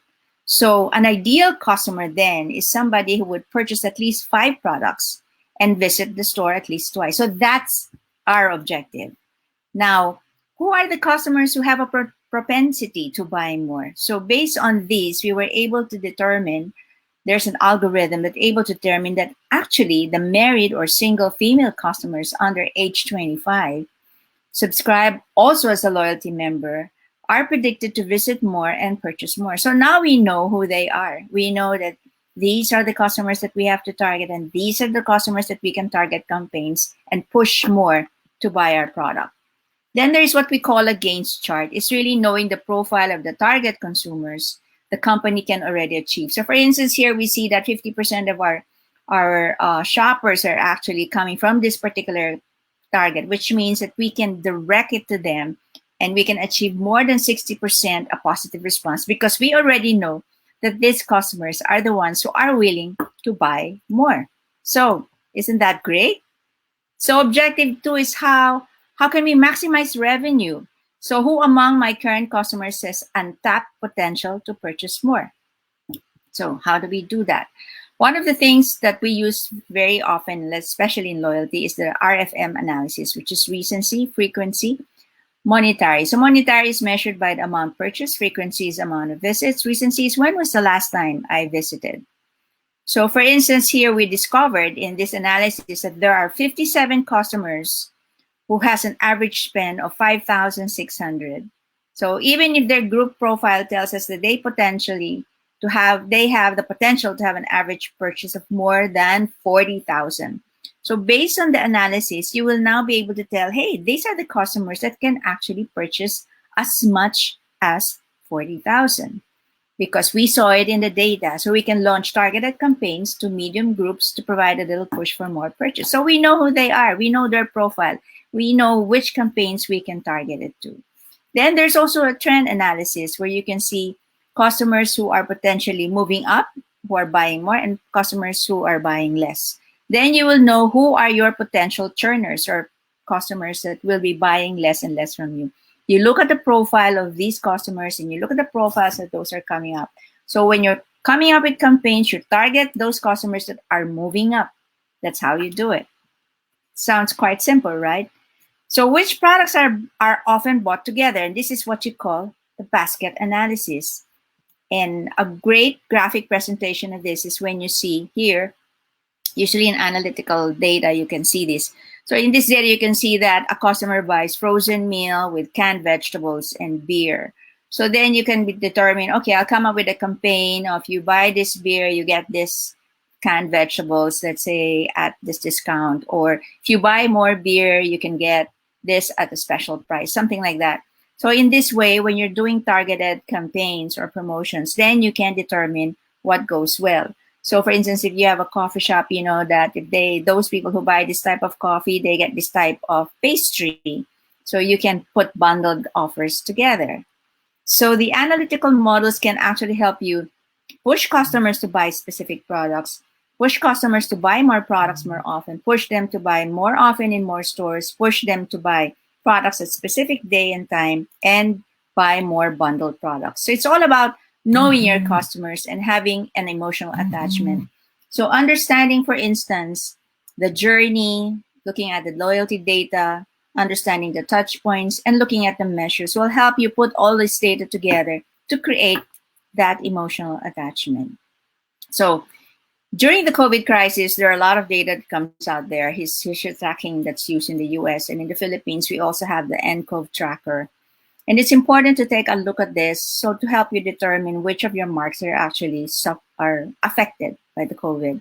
And what can you do with data analytics to us in this time of COVID-19? You can identify customers that are being affected, so you can be more proactive on service disruptions. You can give more flexible payments.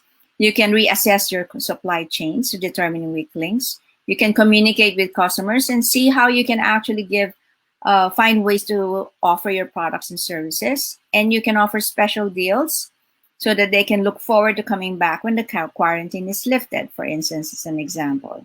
So those are just some of the things that I've mentioned to you. But what's really important is really knowing your customers so you can keep them. That's what we say in Avanza. So make sure that during this time you maximize your data. And this is really a way of transforming your marketing and making it more effective.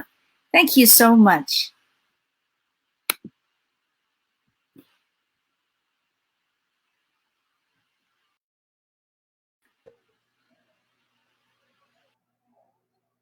Thank you very much, Ms. Yayu Javier, the President and CEO of Avanza Philippines, talking about transformation in marketing from banners to big data. Yes, what can I say?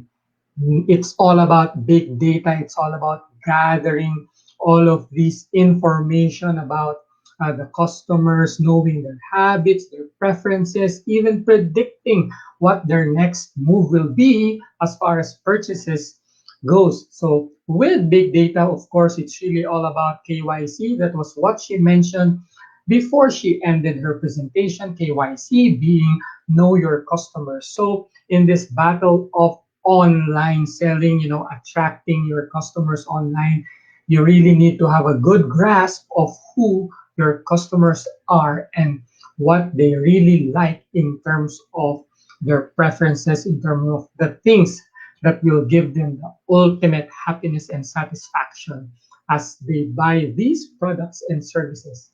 Ladies and gentlemen, it's really all about good marketing, but you need to transform or at least combine the strengths of what is traditional to what is now digital. So again, thank you very much, Miss Yayu Javier. And so, moving on to the next area of transformation, this time in sales. Sales. Who we have this afternoon to talk about transformation in sales? He is somebody who is very familiar to me. And for those of you who are into the networking business, you might want to take some notes about what this gentleman has to say.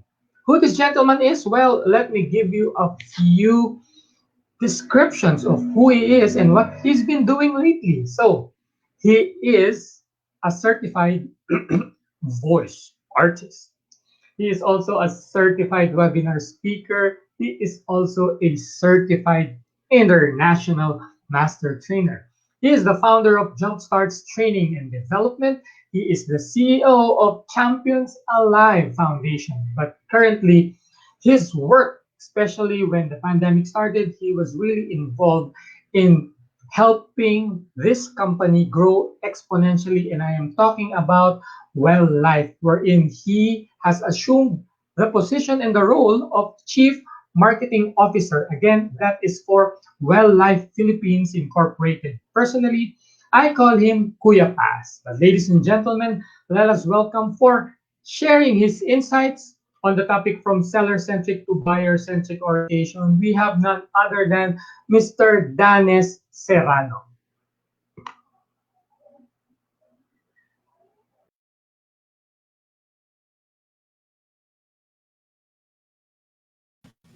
Hello, hello. Thank you po. Thank you, Sir Dennis. Good afternoon, everyone. And what a privilege to be here. Thank you, Sir Jesse and Sir Lloyd, for inviting me to be part of this Transformation Summit 2021.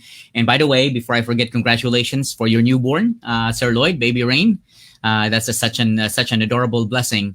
And congratulations, added congratulations to you as well for the success of this book, Transform or Perish. I saw that it was now a different title, but that was really good as it launches today on this first ever Transformation Summit 2021. So it's an honor to be invited not only to partake, but more so to be able to share to you all about transformation. I have been a fan of change for all my life. I'm a diehard advocate of change, or maybe because I know that in my life, I'm also a result of a big change in many things, and I'm always excited to share things about change. And today, I was asked to share about transformational change against selling, or probably in about sales in general. And I wouldn't wonder why this was the assignment for me, or that was the topic given to me, because my current endeavor and business I manage, which is nasabi kanina ni Dennis, is Well Life, has direct selling as one of its strong driving force in our business. And yes, we already know that the pandemic took its toll in all of us, and we all got affected, some infected, some close to be defeated. No, but yes, it did actually change the sales landscape of the world. And truth to be told, alam niyo po, sales based on survey and research have decreased actually dramatically at 76.8% with only 1.2 increase. Can you imagine that? With 22.1% of which remained the same. And yes, this data was, I'm not sure if you can see my screen. Is it there? And we can share the screen with everyone. Wala lang lumalabas, no? Is it showing? Wala, no? Okay, let me stop the sharing and let's try again.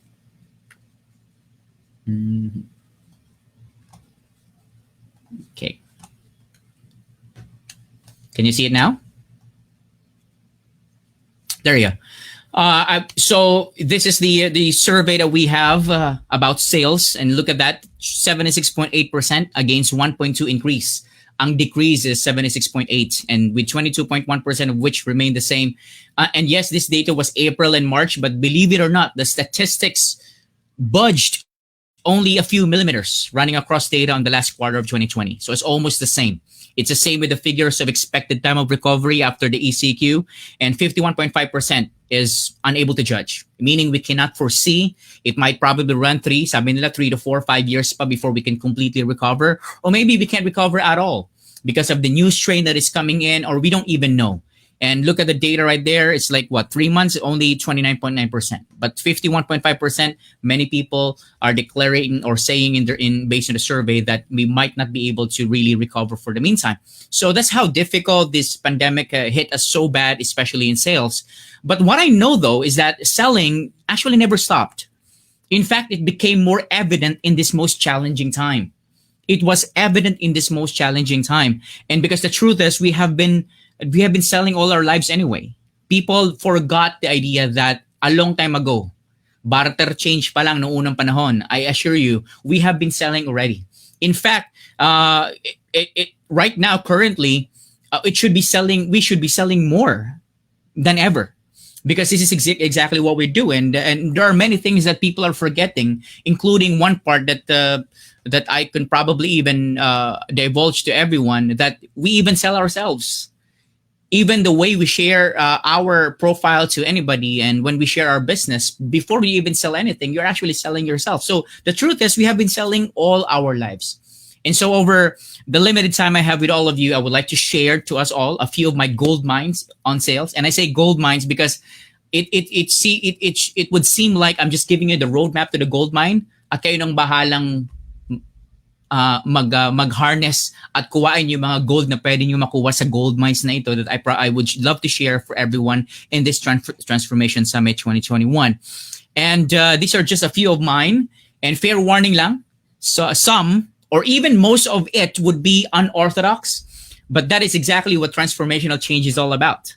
And I had a few, nagkaroon ako ng moment and glimpse doon sa libro ni Sir Lloyd. I had the opportunity to work with him. He gave me the opportunity to at least view some of it. And it's the disruption. And you will know it when you read the book. It's the disruption that can greatly spark a call to action of changing. And sabi nga dun sa transformational network, transformational framework, yan, ng libro ni Sir Lloyd, in the diagram that he shared to everyone, it's disruption. I remember Sir Lloyd in its initial stage of the completion of the book, ang Tagalog pa niya na nakalagay, Tagalog na disruption is mga bagay na nasira. And then I personally suggested na baka pwede natin gawing mga bagay na nagulo. And he was humble enough and accepted that little bit of thing. Of course, that did not speak a mouthful for the entire book, but just at least that part, totoo yun, no? Yung nagulo, the disruption. So please, samahan niyo ako sa pagbahagi ko ng mga bagay na ito na maaaring gugulo sa inyong mga isipan, ngunit makakatulong to expand or probably even elevate your selling skills or your sales or for whatever business you are doing right now. These are my gold mines that you can explore. Number one, don't be a seller. Don't be a seller. Be a buyer. So if you're thinking about doing business right now, don't be a seller, but be a buyer. So in more emphasis, I would love to explain it more. Do not immediately be a seller. Be the buyer. Pag mindset natin seller, sometimes we are too proud and say, "Nako, perfect na yung gawa ko." Kasi syempre business mo yan eh. You need to love your own. So I love it. Ang ganda ng business ko. Okay yung aking marketing materials. I love that we have our own manufacturing. I have distributors. I have even down to business continuity plans. I have it. It's so perfect. Well, that is because you are thinking as a seller. And you think na parang ang ganda na ng business mo. But I assure you, it's just because ikaw ang nagluto niyan. Kadalasan sa mga nagluluto ng pagkain, lalo't kapag ikaw ang nagluto, kahit tutong pa yung kinain mo, ay niluto mo, kakainin mo yan eh. Diba? Yung luto ka ng adobo na sobrang alat, it feels like pag kinain mo siya, parang sarap na sarap ka kasi ikaw ang nagluto. But the rest of the people, when they try to taste it, it will be like, ang pangit naman ito, napakaalat. Or mapakla because sunog yung niluto mo. But because you are the one who cook it, you feel like it's good. And that's exactly the same perspective when you are thinking like a seller. When the truth is, you should not be. Be the buyer. Move from the seller-centric to becoming a buyer-centric. What does that mean? Because if you think like a buyer, sure yan, marami tayong magiging feedback. Sure yan, uubusin natin yung ating business ng so many feedbacks because, di ba, same when we buy things from other people or from other businesses, we are immediately a judge to what we buy. May sort of personal evaluation tayo. Diba? We want to check this at bakit ganito yan, at bakit pangit naman ito, ba't ganyan. But for the one who created the business, hindi nila naisip yon, and that's exactly why, diba? Sellers would usually get surveys from the buyer. Diba? So, while of course we can get these surveys, but it's a whole lot better if we have the buyer's mindset. Rather than waiting for the feedback from your buyers, ikaw na mismo sa sarili mo, be the buyer. No, bakit ikaw? Bakit mo ito bibilhin tong business ko ito? Itong produktong ko ito? At bakit ako bibili ulit? And for sales, the most important part is that second question. Bakit ako bibili ulit? And ako, pag bagong business, as we all know, ladies and gentlemen, excited lagi ang mga tao bumili. So we have a huge amount of sales kapag first couple of months ng business na yan. Pero kalaunan, bumababa na yung sales. Kasi nagsasawa rin yung mga tao. And that's where impulse buying comes in. Impulse buying lang sa simula because of the hype. Tapos kalaunan, ayaw na. Why? Because naumay na sila. And impulse buying which eventually leads to what? Buyer's remorse. Diba? So pwede kasing, as we all know, with regards to people buying, pwede naman nating ma-scam ang mga tao to buy for the very first time. Eh. We give all the possible hype at the very beginning. But the truth is, for sales, it's always the repurchase that counts the most. It's the most important. So if you are doing business right now, you should be focused more on the after sales or the sales. Like Ma'am Yayo shared it earlier, the after sales is very, very important. But also the repurchase of people. Not only the very first time, but as they keep on buying your products again and again. This is why it's important na hindi seller ang mindset natin, but we should be a buyer. Buyer mindset ka dapat. Yung handa kang magbigay ng feedback sa sarili mong business. This brings me to my second gold mine. And this is particularly connected because you don't want to wait for people to bully your business. So my second gold mine is bully your own business. And let me tell you this, be the biggest bully of your own business. Criticize it, kill it, look for ways to destroy it. It might sound like it's really weird, but that's how it's supposed to be. You give your own feedback, and this is very connected to my first gold mine. Criticize it. Ikaw mismo yung pinakatalagang manlait sa sarili mong business. Hanapin mo lahat ng pwedeng butas na pwedeng masira itong business na ito because this is where you learn. And as a business owner, once you conquer all of those stages and you even bully your own products, then wala na makakabully sa products mo. Because ikaw mismo, alam mo yung problema. You know the problem of the business, and that is where your business will continuously grow. And then, hindi pa man naiisip ng mga customer mo, handa ka nang sagutin or i-address yung mga issues nila because you yourself is not just thinking as a seller, you are thinking as a buyer. And these things that I'm sharing might be unorthodox the way I was sharing it in the PowerPoint presentation, but these are all real and based on proper experiences. And if you guys aren't aware about it, mas mahirap nang wag ka na lang muna magtayo ng business. Or if you have a business right now and if you're thinking to like a buyer, then a seller, then ultimately your business might lie low or probably even go down. That's my second gold mine. And my third gold mine, and before I get to the third gold mine, question po muna. There is no perfect product. Do you agree? Put it in the comment section or dun sa live po natin. Do you agree? There is no perfect product. All right, there you go. I saw your responses. Nakita ko tumatango kayo. All right? But let me tell you this. Do not agree. Because the truth is, there is a perfect product. There is a perfect product. The perfect product, okay, is a product that is continuously improving. The perfect product is a product that is continuously improving. And I'm talking about any of the businesses that you're thinking right now, but it doesn't matter what business that is. The question is it continuously improving? Is the product innovating? Is it growing? Is it changing? Is it transforming? This is exactly the point of this summit. Anyway, big or small steps, but bottom line is it should always be improving. Even Coca-Cola, in all of its taste and glory. Nagbago rin po yan kahit papano. The packaging a long time ago, the bottle, maybe the formula was the same, but the ads, the way they start coining the happiness, diba, ng Coca-Cola, it all did change. The way they do the packaging, nag-iba-iba ng bote. Dati, alam nila, pag Coca-Cola, sexy yan. Pero, diba, nagkaroon na ng iba't ibang klaseng bote. All of these things, no? And yes, the truth is, soda makers out there, all the other soda makers, have almost got the taste of Coca-Cola. If not, probably they got the formula, maybe not the formula exactly, pero sa totoo lang, hindi ko naman ma-distinguish na ngayon ang lasa ng Coca-Cola sa RC. Right? Parang halos nakuha na rin naman nila yung taste eh. But right now, the only thing that I remember currently is the head of the nanay na naging RC. And at the back of, at naalala ko yung bata, nasa likod niya puro baso. And you know what I'm talking about? It's the commercial of RC right now. Ladies and gentlemen, kaya kahit na maganda ang Coca-Cola, pero for the meantime, just this couple of months that just went through, 2020, na-disrupt tayo. That is what you call disruption. Kasi lahat tayo naguluntang sa commercial ng RC. At lahat tayo biglang either pinag-usapan ng RC o kaya bumili tayo ng RC.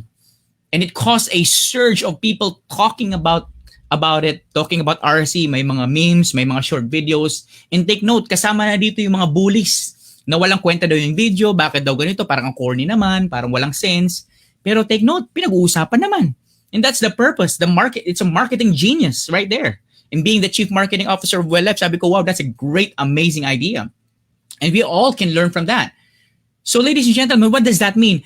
The perfect product, maybe they are probably incomparable to Coke right now, but because they were continuously improving and changing and getting better, guess what? That made it the perfect product.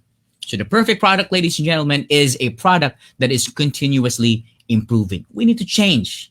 We need to have innovation. We need to have transformation. And my last gold mine is, you might be surprised, but I implore you all, I'm talking about sales. I'm helping you improve your sales, but parang awan nyo na. Stop selling. Stop selling. In your business, this is the usual mindset. Kaya ka gumawa ng business kasi gusto mo magbenta. But that should not be your main focus and your center. Stop selling and start sharing. Stop selling and start sharing. Believe it or not, well, nasabi na rin po yung business po namin. I am also a business owner. All of my franchises got closed. But Well Life business expanded. And hindi lang po ito lumaki ng doble. The business grew 11 times 2020. And the entire sales of the entire year was even bigger than the entire 2 years. The past 2 years of Well Life, 2018, 2019. And and take note, our marketing strategy last year, we do not sell. I told everybody, stop selling, just simply share the opportunity for people. Hanggat maaari, wag ka na mabanggit ng presyo. It should be coming last. Diba? Because let me tell you this, our products, ang Well Life, no, just, hindi po ako nagpa-plug, but I'm just proud about what we've been doing, and it's been a big help for many Filipinos 2020, and even until today. Our products are high-grade quality, environmental-friendly household products. Simple lang, detergent. Diba? Disinfectant, dishwashing. Napaka parang, di ba, parang ang simple lang naman ng binibenta natin. But compared to the same products you can buy in the supermarket, I know all of us would be like, Kuya Pas, pwede naman akong bumili ng detergents na paborito ko sa supermarket. Oh yes, but sure, you can buy this disinfectant, dishwashing, toilet bowl cleaner, detergent. But the question is, how much did you earn? Diba? How much did you earn? And ang sagot dyan, walang kinita. Diba? So, but in this business, this is exactly what we did. We encourage people to buy the same essential needs that we need anyway, pero bawat bili mo, pwede kang kumita ng pera. That's the wisdom that we created because we need to keep on innovating. Because in this pandemic, mga kaibigan, mga kapatid, no, when number one, ang mga essential needs na hindi po mawawala. Because sa mga tao, hindi tumigil maglaba. Kahit na nagkaroon ng pandemic, nagbagsakan lahat ng business, but people will never stop doing household chores. So, essential needs and this household products would never go away. Diba? Sa totoo lang, hindi lang tumigil maghugas ng plato. Dumami pa lalo yung hugasin because of stay at home. Di ba po? So, but when you buy it from the supermarket, which you can absolutely do, the question is, magkano kinita natin? Wala. But what we did is like we allowed people to buy the same products and they earn. They invite people to buy the same products, they earn. They use the same products, you earn. The same old products that we always use anyway, we still earn. And then they invite another someone, then they can also earn. And every products that they all buy under your team, your network, your group, everything that they buy, you will earn. And take note, habang buhay silang bibili ng detergent. Because mauubos yan, they will buy again. And in wildlife, guess what? That's exactly what transformational change is all about. We disrupted the world 2020. Diba? And saan ka pa? So in this business in 2020, it grew so big in the Philippines and we are so happy that dahil nakatulong tayo sa ating bansang Pilipinas, paying taxes and letting people earn from this business. Diba? What a business. Diba? Okay ba yung business? Would you be interested to join in the business? Oh, under na kayo sa leadership ni Sir Lloyd, saka ni Sir Jesse. They all became part of WellF as well, which I'm so happy and an opportunity to be a blessing to them. But notice this. This is the only reason why I share that. Hindi po ako nag-endorse ng business. Pero take note, hindi ko pa binibigay yung how much ang business na ito. Wala akong presyong sinabi sa inyo yung lahat ngayon. Pero I'm sure that most of you guys that are watching right now, mapapaisip parang, oh nga no, practical yun, okay yun na. Because you started with giving value. You did not start with saying the price. I did not sell anything. I'm just telling you that it changed our lives. Na nagbago ang aming buhay because of this. Because I never sell. I never ever sell. And I simply share the business and my personal change story and my personal well life story. Ano yung binago sa akin ng business na ito? And because of that, people would know it. Aren't you wondering why people would go to Kapuso Mo, Jessica Soho, or maybe yung Kabuhayang Swak na Swak?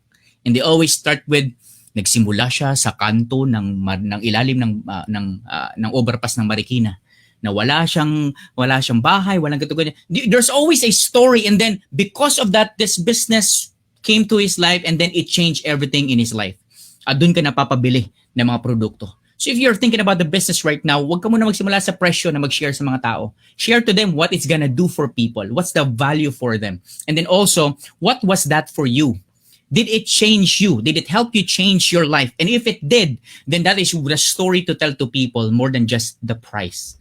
That is what transformational change is all about. That's what happened to our life. Ako po, 4 of my franchises closed. All my speaking engagements 2020 closed lahat. My voiceover projects cancel po lahat.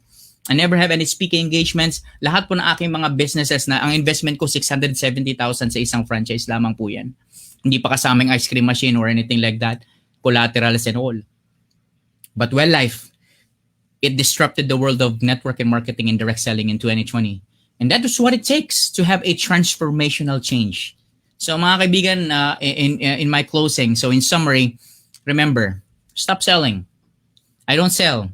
I share. I show I care and I dare to change. And you will learn more of this from the book. So total, co-author naman ako niyan. Biro lamang po, hindi po totoo yan. But seriously, grab the book of Sir Lloyd. You will thank me later. You'll thank him later. Because it's time to change. Better yet, don't only just change. I dare you all and I challenge all of you to transform. Thank you everyone and God bless you.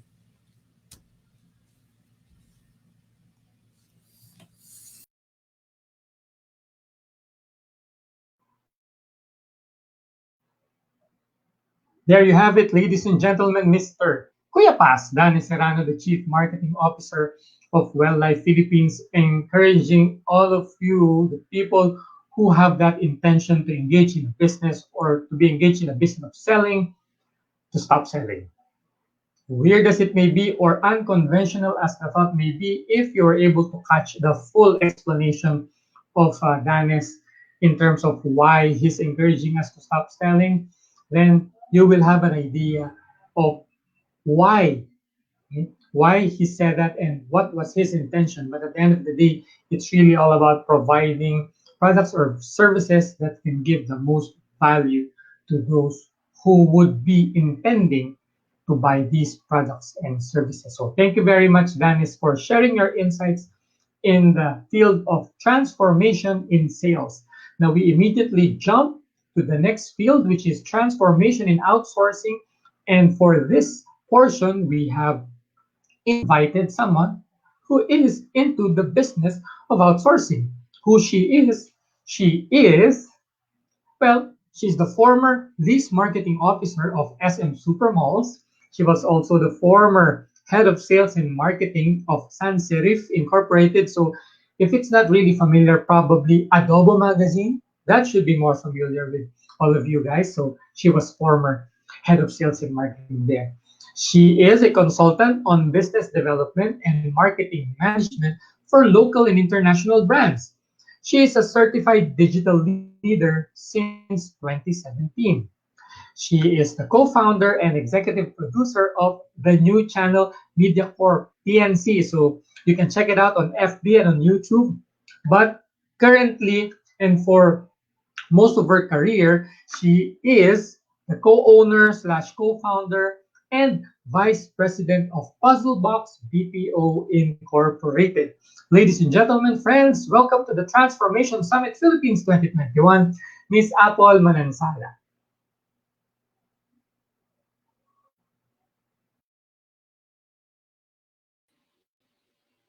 Hi, good afternoon. Thank you for that introduction, Dance.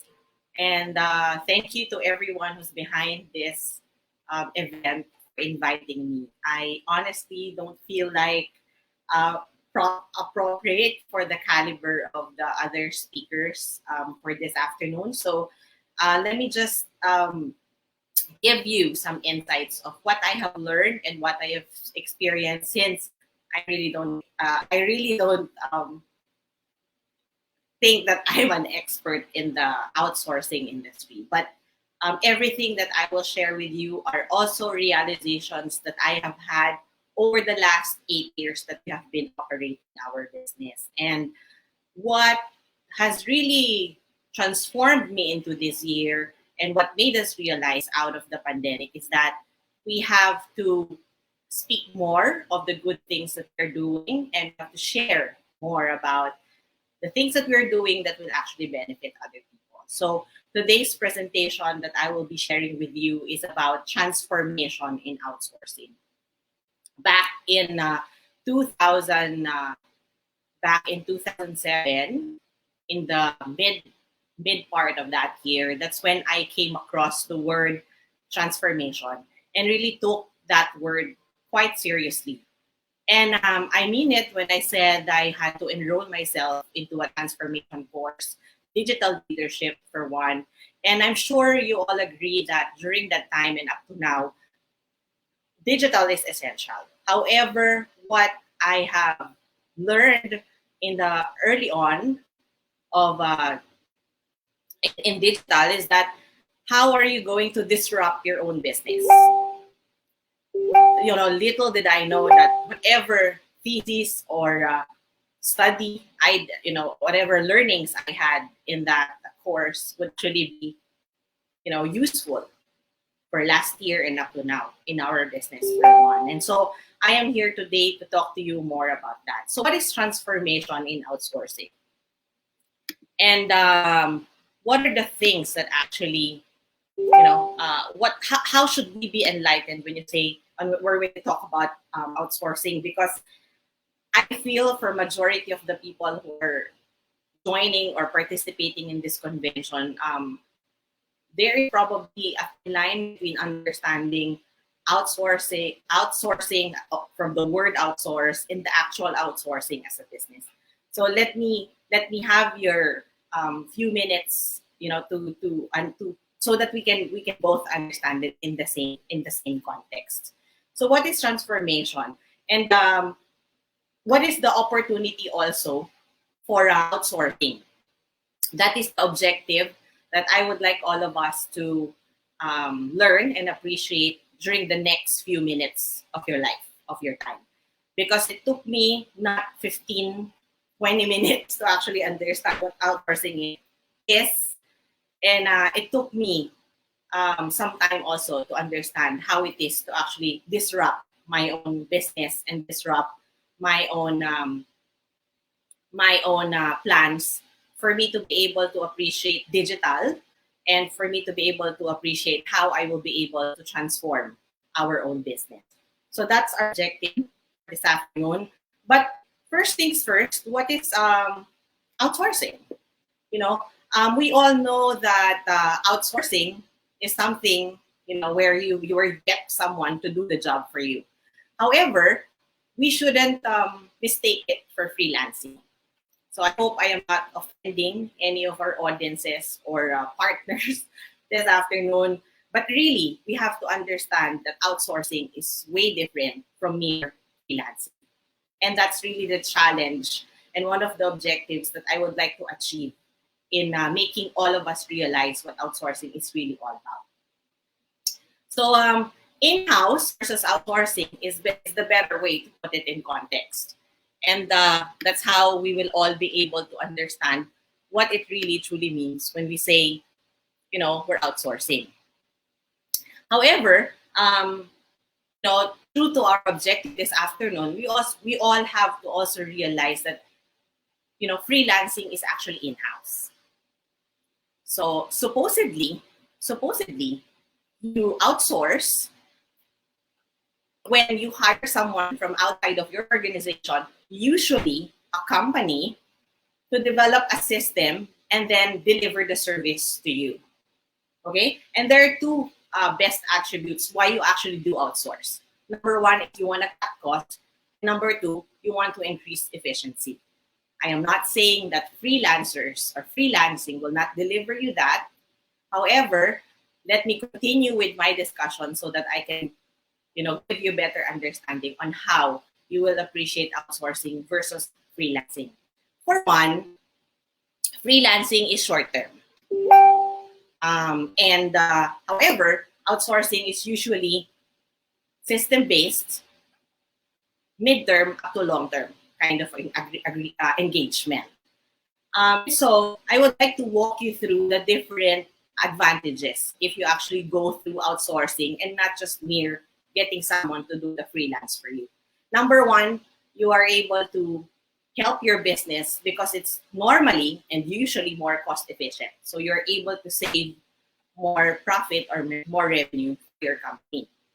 There is staffing flexibility, which means if you have a specific work that has to be done by a certain group, you can actually allow that group to do something else. So it's not defining just the one or just one strategy or one skill set to be achieved. So you can utilize the people better. And then there's focus on core activity. So I don't have any problem with multitasking, but if we are talking about being frontline of particular businesses, then it's very important that focus is there so that you will be able to achieve a measurable result of whatever targets you have in your organization or in your business. There is immediate implementation, which is very important. When we do freelance or when we do hire some people, it takes some time for them to be immersed in our business or in whatever skills we want them to perform, even if they already have experience on it. And that's the reality. Important in your business is the continuity and risk management. What I am presenting to you here as benefits has been in the books of our company since the beginning of time. I mean, since the beginning of our time in the business. Way back 2013 when we were starting our business, Puzzle Box BPO Inc., we have found out that in the industry of business process outsourcing, where we belong, or the most commonly known as call center operators, not a lot are actually doing non-voice outsourcing, because there are two main services of outsourcing. One is the voice management, and the other one are non-voice. Majority of the non-voice have something to do with one important factor, one important thing in your business, and that's your customer. Anything that has to do with your customer is actually belong to the outsourcing of non-voice.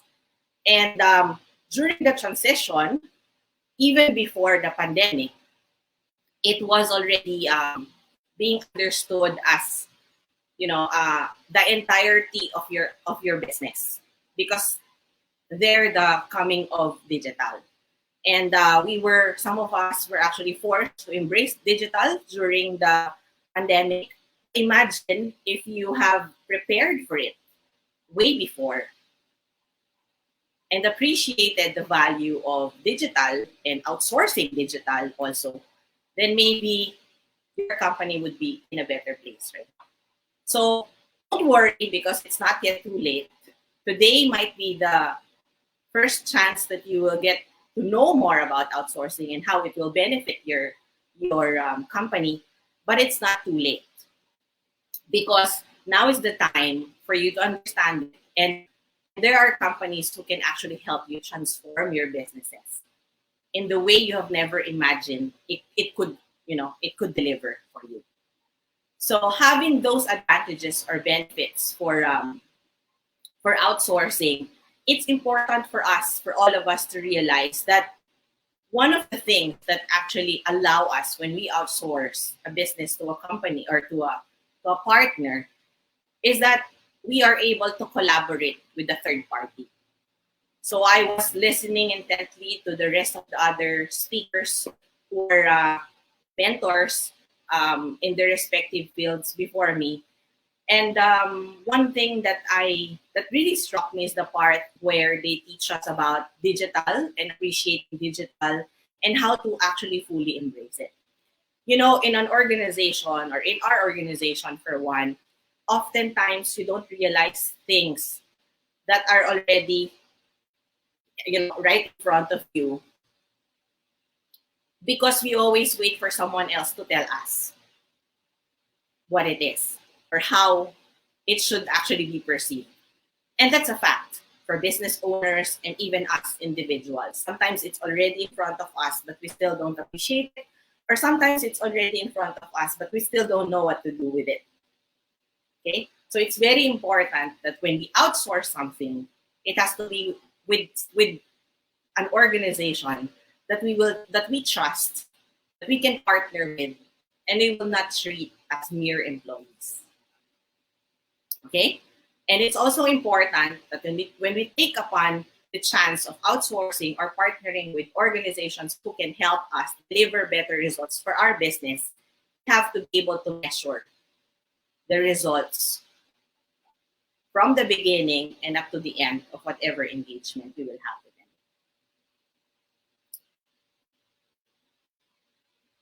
them. Okay, so what are the services that are actually normally outsourced? I mentioned earlier about calls. Normally, international companies in the global industry, they outsource it to companies to countries like the Philippines because we're very good in English, for one, and second, the cost of labor here in our country is lower than most parts of Asia Pacific and the rest of the world. That's for sure. And of course, importantly, because we're very good, we are able to create systems for our neighboring countries, and we are able to comply, with the requirements of their brands.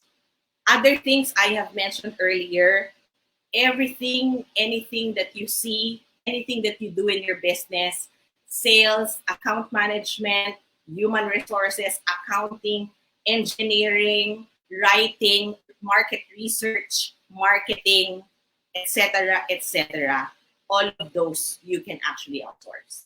It's just a matter of strategizing what you should actually outsource and when you should actually outsource.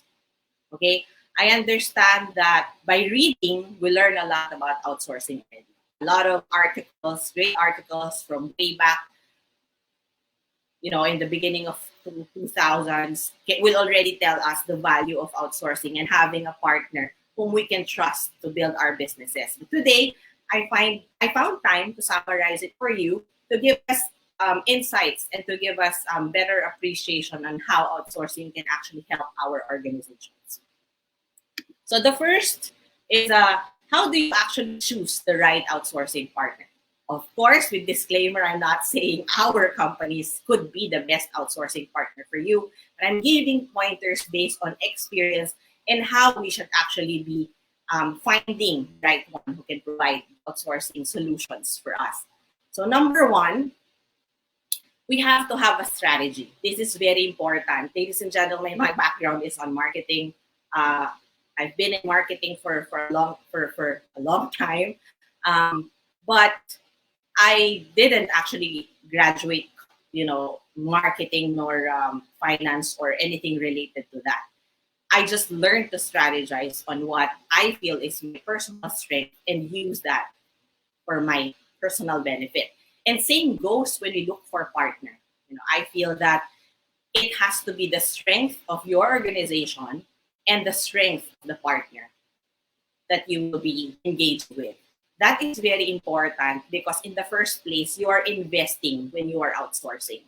So you have to find the right outsourcing partner whose strength is also your strength in a way. So it could be on values, it could be on organization, it could be on communication. That will really be dependent on what you will find out in your organization as your strength. Okay, so on a normal case scenarios, outsourcing companies' strength is on communications and creating guidelines and implementing this for you. Simply put, an outsourcing partner should make your life easier. Okay, so that whatever you need to focus on your organization, you can focus and deliver even better. One strategy is actually this teaching from GE's CEO, and this is what he said. You shouldn't have something in your back office that exists in someone else's front office. Okay? 80-20 here is actually the principle of Pareto. And it's very important because when we were starting to create a new market for non-voice support way back 8 years ago in the Philippines, it's not yet known to the big to almost all in the business process outsourcing that non-voice support is actually important, or as equally important as a voice, because it can actually deliver so much more. And true enough, from that year on and year on year, you have seen the transformation and how the Philippines or even the whole of Asia has actually adapted to the use and the function and the relevance of social media in our daily lives. I don't know if you can still find any brand who are not in social media these days. I also cannot. Well, we still have some friends who are not on Facebook, that's for sure. But at least one of the social media, they should be active in at least one preferred social media. And when we say social media, it's not just about Facebook. There are so many other social media platforms. All right, so we have to be careful when we're looking for an outsourcing partner. It has to be someone whose strength is also our business strength, and we have to realize that our operations should always be on the front line. Okay, our strength should always be in the front line, and our customer support management, which means the rest of our business, should be representing us well and representing us on the front line. Okay? Okay, to give you better pointers on how to choose the right outsourcing partner, you have to look for an organization that will help you come up with a system. It has to be an outsourcing solution that is system-based. Why? It cannot be people-based. Okay? When you are outsourcing, you're finding the strength of someone. And more often than not, manpower is actually a weakness. Okay? So it has to be system-based. The organization should be able to provide you a system that is implementable, or that's something that can be implemented by anyone who has the right skill set for the job. Okay? So Director A, for example, Director A should always be replaced by Director B at any given point that Director A will have any problem or any personal emergencies. That's how system-based outsourcing actually works. The second one is the outsourcing solution for you, or the outsourcing partner should actually enlighten you on something that is output driven. So you talk about what are the results that are measurable for your organization, measurable for your business. It has to be output driven. Again, not people driven. Okay. Simply put, it doesn't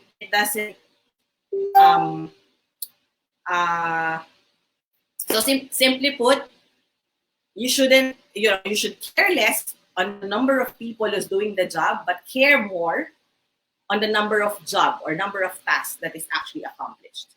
So it shouldn't care less. It should matter, but it shouldn't make you less productive if you have less people doing the job, as long as the job is actually done. Okay, output driven, and then it has to measure your revenue.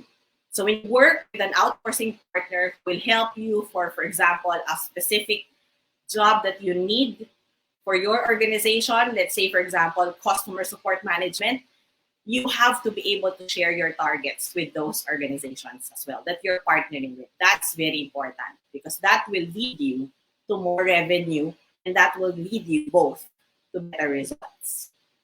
Okay? The fourth one is there should be business continuity. Sorry. Business continuity is very important in outsourcing.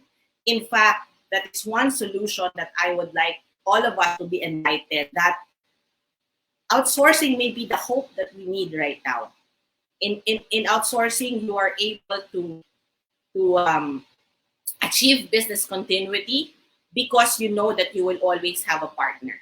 And because you know that you, in the context of your relationship, you should be focusing on things that actually matter the most in your organization, and allow your outsourcing partner to do their role, to be as productive as you are while you are focused on other more important things for your business.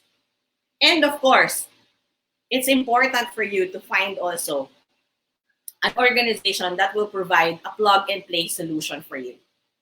It shouldn't take a long time for a seasoned or an experienced outsourcing solution partner for you to provide something that you can just, it's something that tailor fit for your requirement, but at the same time, something that you can readily implement in your organization. So pandemic happened. Maybe, if your organization was disrupted, if you lost some businesses, if you lost some employees, then maybe it's the right time for you to realize that maybe outsourcing is an option for you to proceed with your business and totally disrupt it. Okay, I hope the time that I have right now is enough for you to appreciate what outsourcing and basically what outsourcing is doing in a transformation like this. Innovation is very important, but of course, our business is so much more important for ourselves, and of course for our livelihood. So we should be careful also when we choose the right outsourcing partner. All right. So with that, I want to share with you a very quick case study about the benefit of outsourcing, or the benefit of choosing the right partner and doing intelligent outsourcing.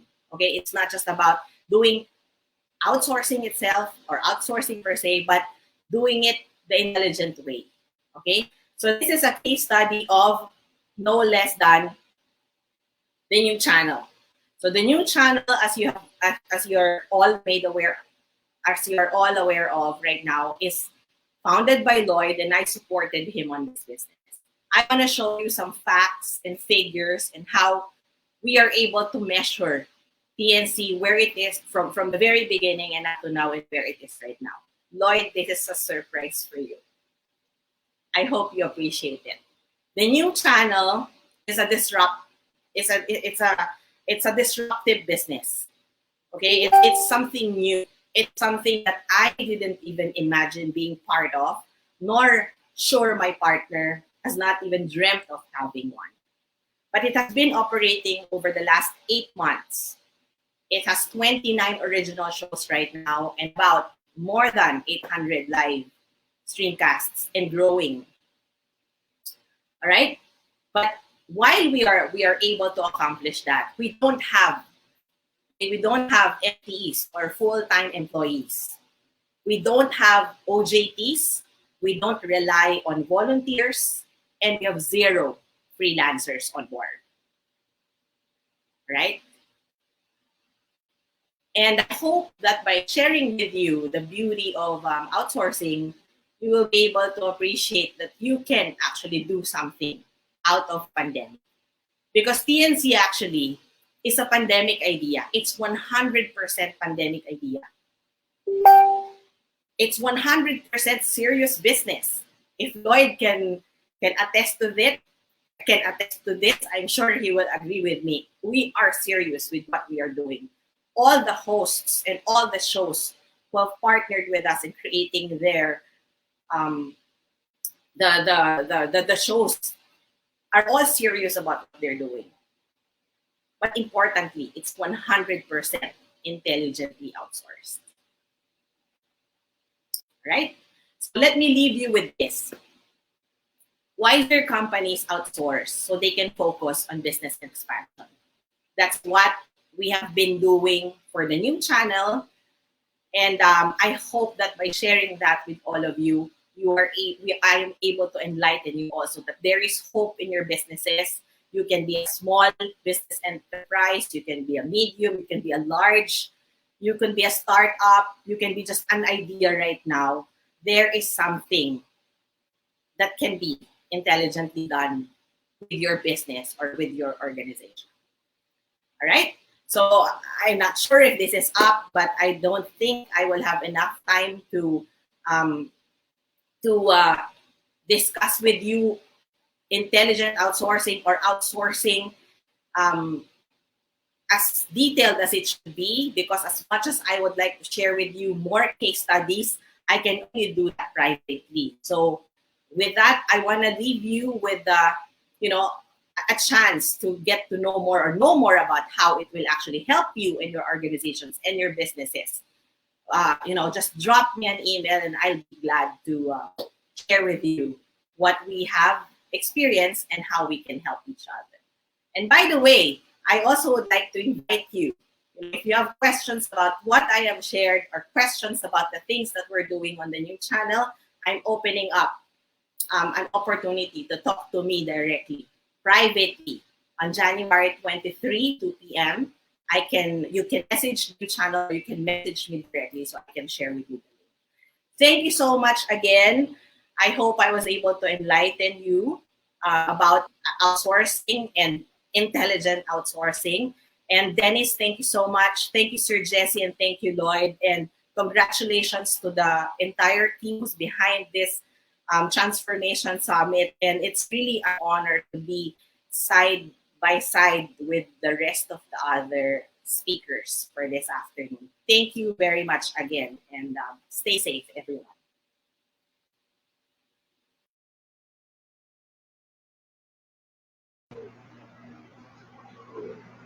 Thank you very much, Miss Apple Esplana Manansala, of course, one of the bosses or leaders of Puzzle Box BPO Inc.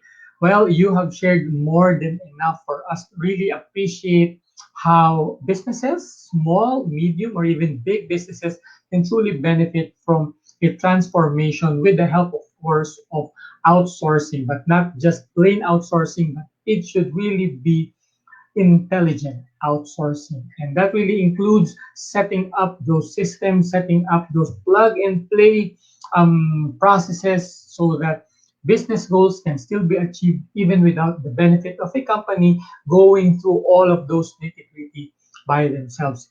At this time, it really helps to have a reliable and a trustworthy partner, especially in the field of outsourcing. And this will be the name of the game in the next 2 years as emerging businesses look to other people and other teams to really take care of some critical processes for them. So again, thank you very much, Miss Apple. So we have about like 4 or 5 more speakers lined up before we finally call it a day. But before that, this is also a reminder that this event is also a book launch. Yes, so we will be having a book launch of the book Transform or Perish: How to Intentionally Change Yourself to Deal with Overwhelming Disruption. So I hope that you continue to hang in there as we continue to learn from our final set of speakers and at the same time know more about this book that we will be launching very soon. So onwards and forwards we go to the next area of transformation, this time in training. And we have somebody who's really into the business of not just training, but also of learning and development. And this afternoon, she will share with us that shift or transformation change in this industry with the particular title of her presentation being From Learning to Talent Development. Who she is, let me share with you a few details about her. She is the founding chairperson of Gawad Maestro Awards, and she is the former director of the HR Management Group under Actrevo Limited. She was also a former board director and AVP and head of corporate learning of the Splash Corporation. And in 2019, she became the president of the Philippine Society for Talent Development. Currently, she is the managing director of People Right Incorporated. Friends, let us welcome Miss Fe Marie Panta. Good afternoon. Thank you very much, Dennis. Thanks for the introduction, and thanks to Sergeant Lloyd Luna, Philippine Air Force. Although I always would tell him, you should at least be major, not sergeant. But of course, we know that we should be very proud of our sergeants and our enlisted personnel in the military. But given the credentials of Lloyd, I think he should be at least, like I said, a major in the armed forces of the Philippines, where he can be of more influence in the organization of the military. So thank you very much, Lloyd, and of course, Jesse, for having me on in this first Philippine Transformation Summit. I am honored to be able to share to you some of the insights and the concepts that we have been working on, particularly in the field of talent development. We are about to approach a whole year of the pandemic, which has changed dramatically the way we do work, the way we live, and the way we learn. I think dramatic is too soft a word. I would say it's unprecedented, it's unthinkable in a lot of ways. And the call to action amongst the leaders in HR, in talent development, is to be able to rise above the rubble quickly and fast, to reshape, to restructure, and to redesign talent development strategies so that it becomes more responsive, so that it's able to evolve and transform, so that it's able to do differently, different from the ways of doing in the past, which are no longer responsive in the present setting. The response to this has always been reskilling. Reskilling as the foremost methodology, foremost strategy to addressing all of the capability gaps that the pandemic has caused. In fact, pre-pandemic, we've already experienced all of these capability gaps arising from the disruption in technology. May I have my slide, please?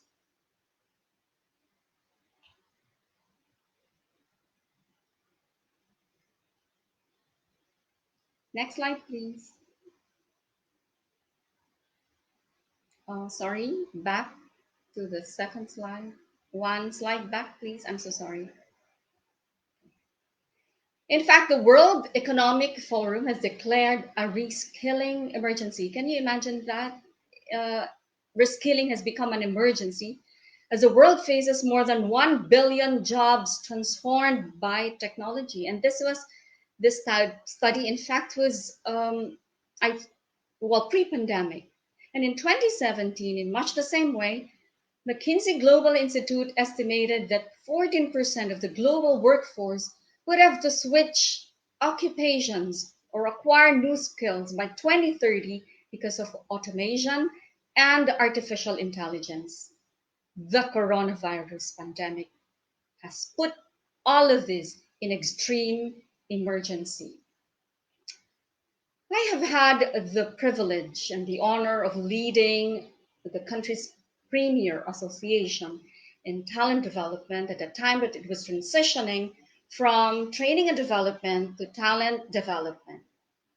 We, in the board of trustees, Jessie Rebustillo was then vice chair, and the rest of the board of trustees were actually in some kind of a confusion. We were kind of lost on it. So the questions that we asked were, so what is this? Is it just a change in name of the organization from training and PSTD, Philippine Society for Training and Development, to the Philippine Society for Talent Development? Is it just a fad? Is it just a buzzword? Or does its scope change? What kind of shift is this? What does it entail? And how is it going to affect the talent development or learning and development practitioners in the industry? Are we ready for this? So these were the questions that we asked. And to give answers to this, we called on our colleagues, our brethren or brothers in the industry, and we gathered them in the Philippine Talent Development Summit. But before that, we actually wanted to give a voice to the heads of organizations, meaning the CEOs, the COOs, people in the C-suite, and they responded warmly. We had, for example, JP Orbera of Ayala Group. We had even attorney Aliones. Lloyd Luna was there. And after 3 hours of deliberation and discussion, they came to the conclusion and made a declaration that in the organization, no one is going to be left behind. That everyone deserves to be given the opportunity to develop themselves and therefore opportunities for learning and development. No one will be left behind. This is the inspiration that we brought with us when we moved to the afternoon summit, the summit in the afternoon, this time with heads of HR, heads of learning and development, and even OD.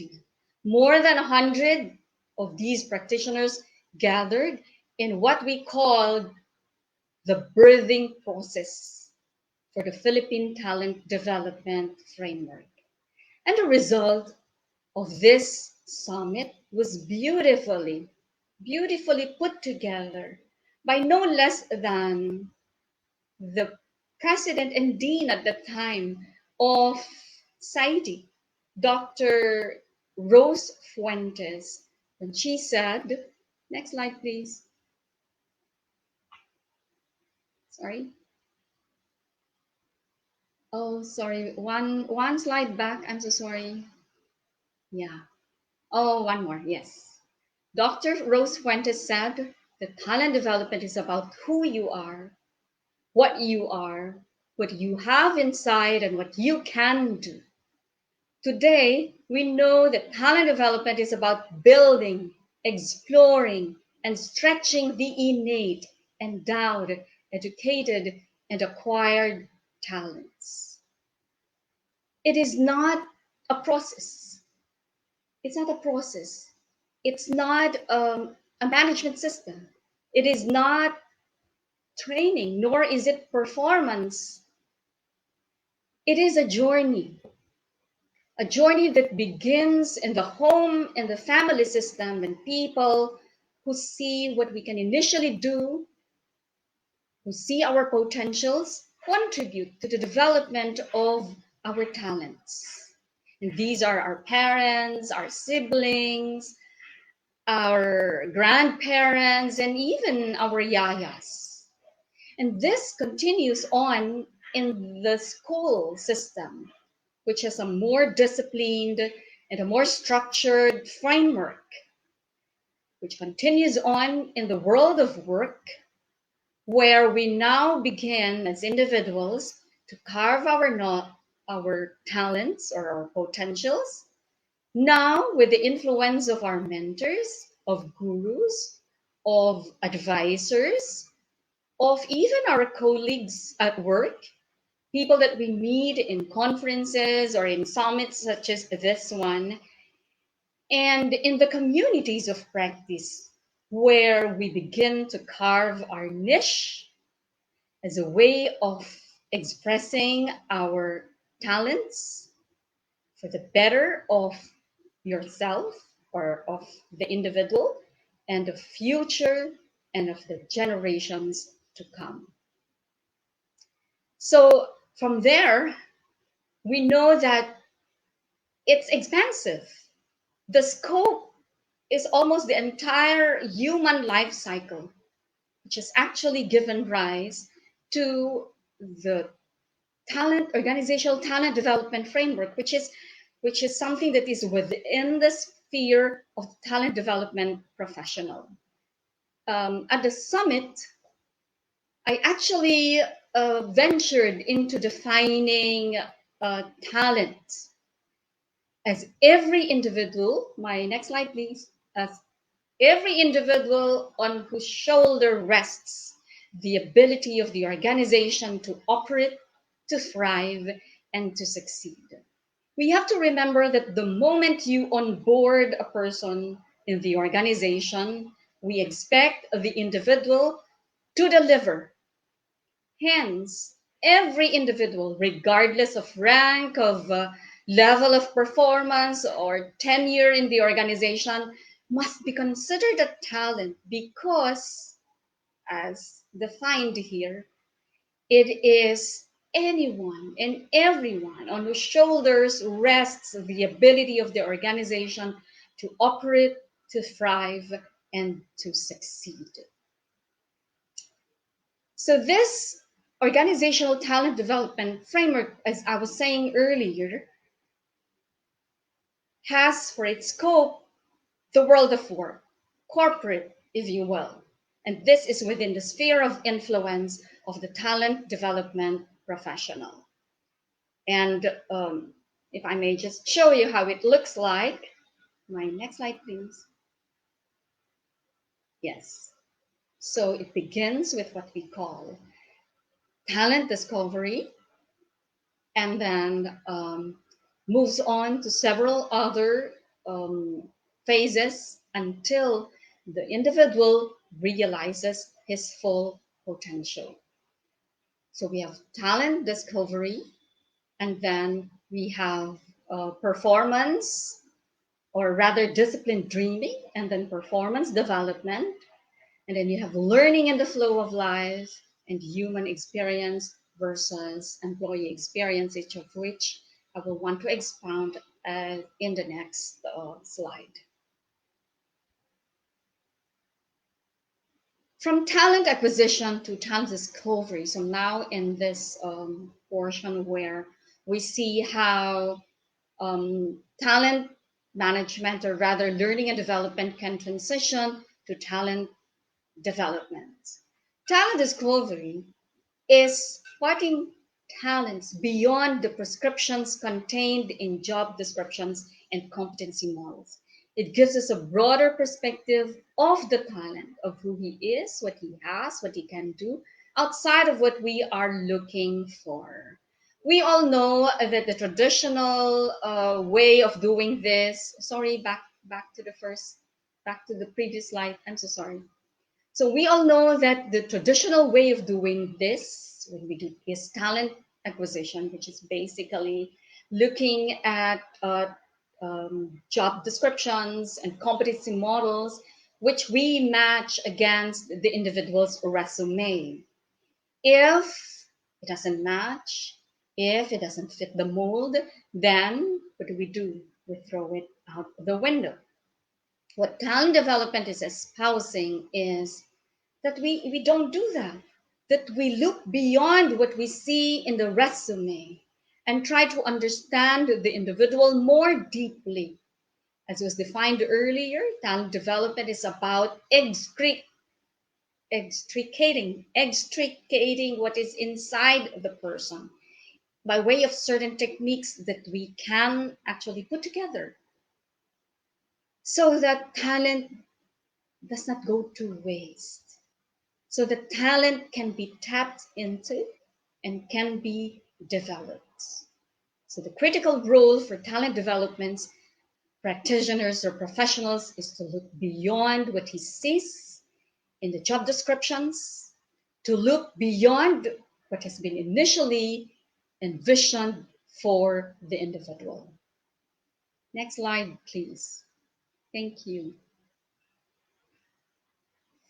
From career development to discipline dreaming. So what is this discipline dreaming all about?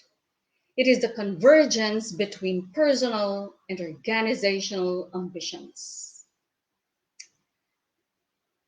What brought the individual to the organization is actually a set of dreams and aspirations.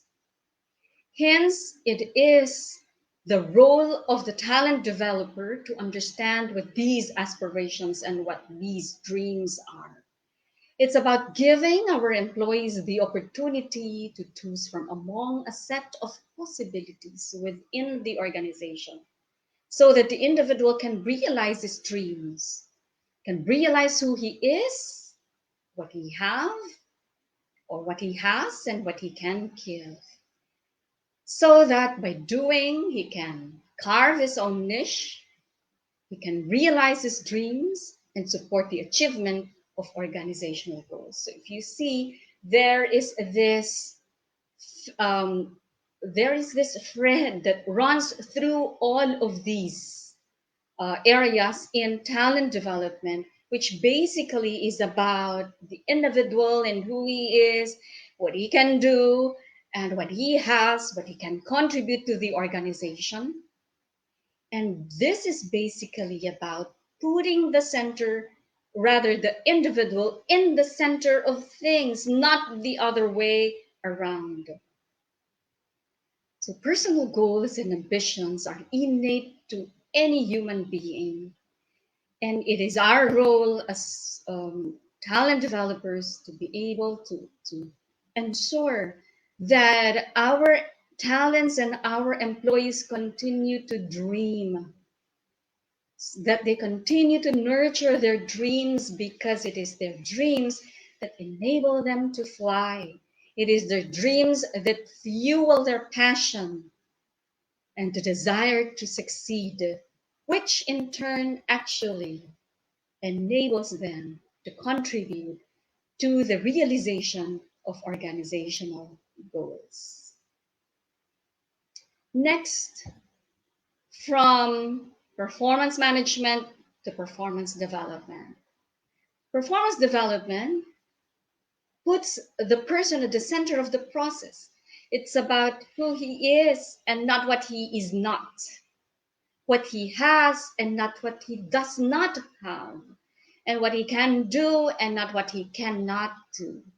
Performance development is a step away from the old way of doing performance management, which is usually just about performance evaluation, about determining what the individual was unable to deliver, what he was able to deliver.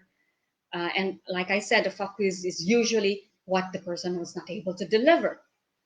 What talent development and performance development is espousing is that we look at the strengths, we look at what the person has, and if we are able to harness this and engage the person, then we can see how much he can be able to contribute to the realization of organizational goals.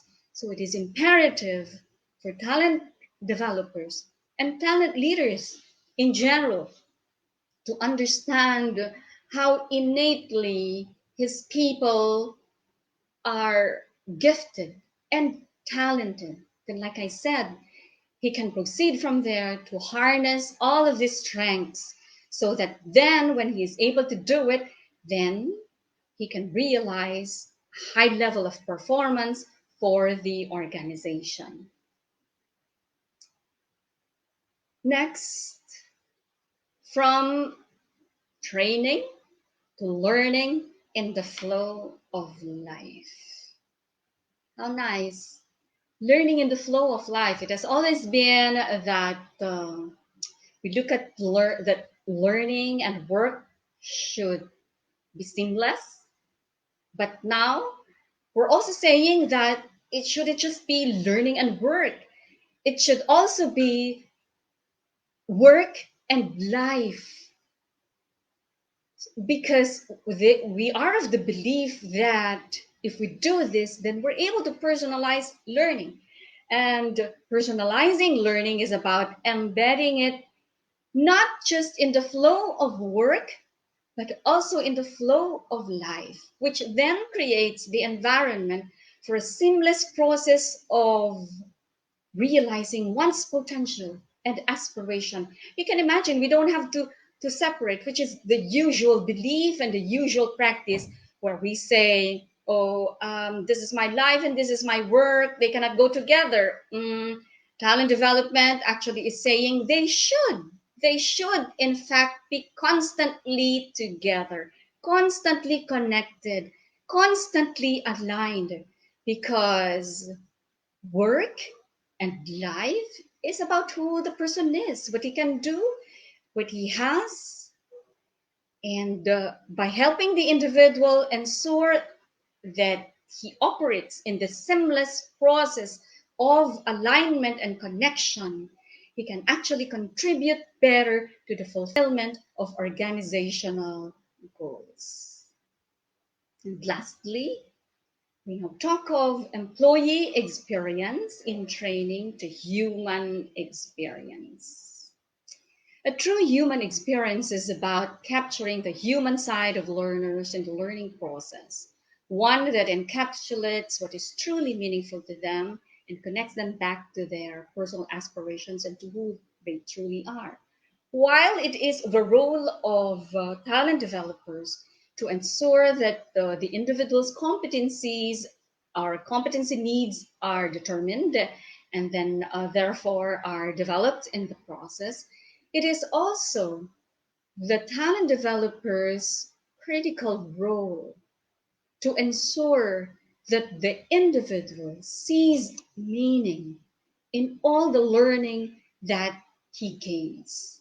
It's about asking questions like, so what meaning and purpose do all of these that I learn fulfill?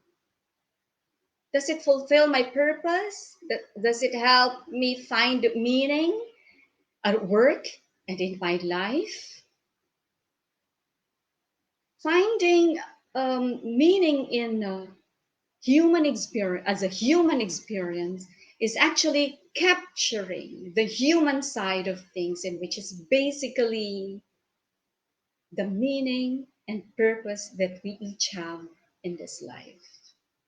It asks also the question of, am I able to find meaningful expression for all that I know, for all that I can do? Am I making a difference? Am I making a positive impact in the organization? Well, of course, for myself in the organization and society in general. To conclude, at the bottom of all of these, can we show my last slide, please? At the bottom of all this really is meaning and purpose. It's about ensuring that we're able to create that seamless integration, which is basically ensuring that the person achieves wholeness. And it is when we're able to do that that we are actually giving justice to the person's talents. We are stewards of every individual in the organization. God has entrusted to us individuals talents for our care. At the end of the day, we will have to ask ourselves the question of how well have we been able to contribute to the development of every individual talent that God has put under our care. Thank you very much. It has been an honor, really, to be able to share this passion and this advocacy of talent development. Thank you.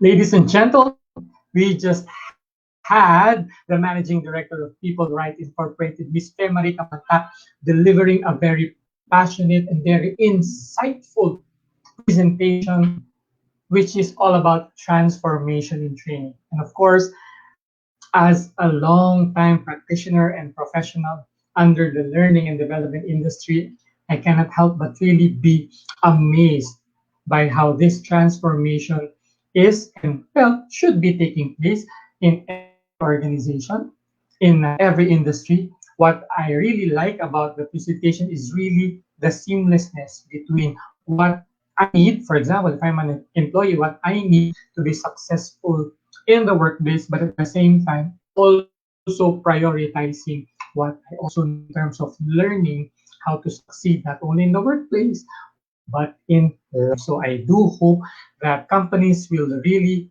give a serious thought, but more serious action in terms of going through this transformative process, because I really believe as a practitioner under L&D that this is possible and this can create massive change in the way people function in work and also in life generally. So thank you very much for that. Now we go from training to communication. And ladies and gentlemen, here is our speaker. Let me give you credentials. Our next speaker is past director of Asia Pacific IABC, past director and on the International Executive Board IABC, and trustee under the IABC Foundation.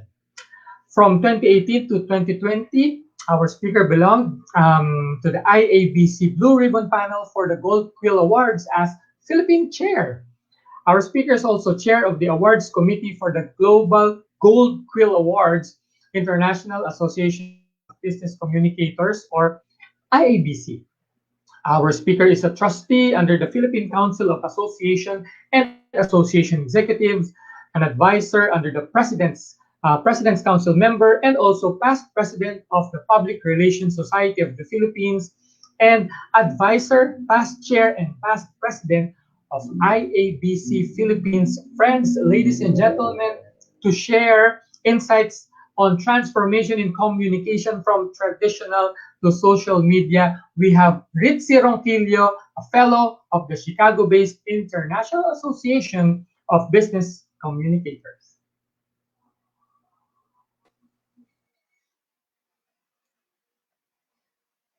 Thank you very much for that introduction.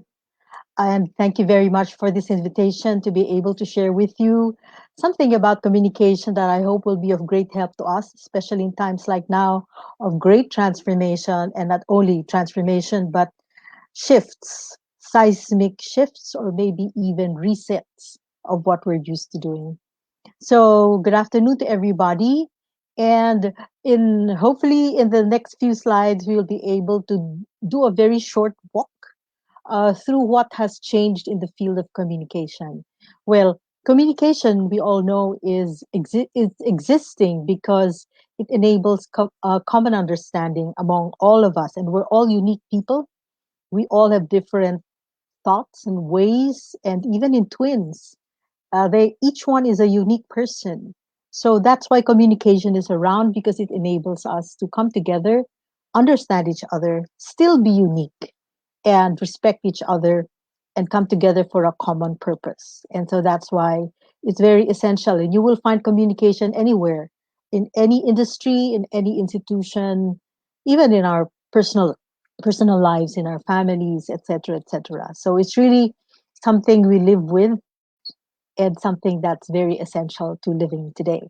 So, um, but has it been spared from the change that we know is constant, or say from this transformation? Has it been spared? And the question I think that, well, we and our colleagues in IABC often ask is, has the needle moved? Meaning, has anything changed, but not just changed per se, but changed for the better?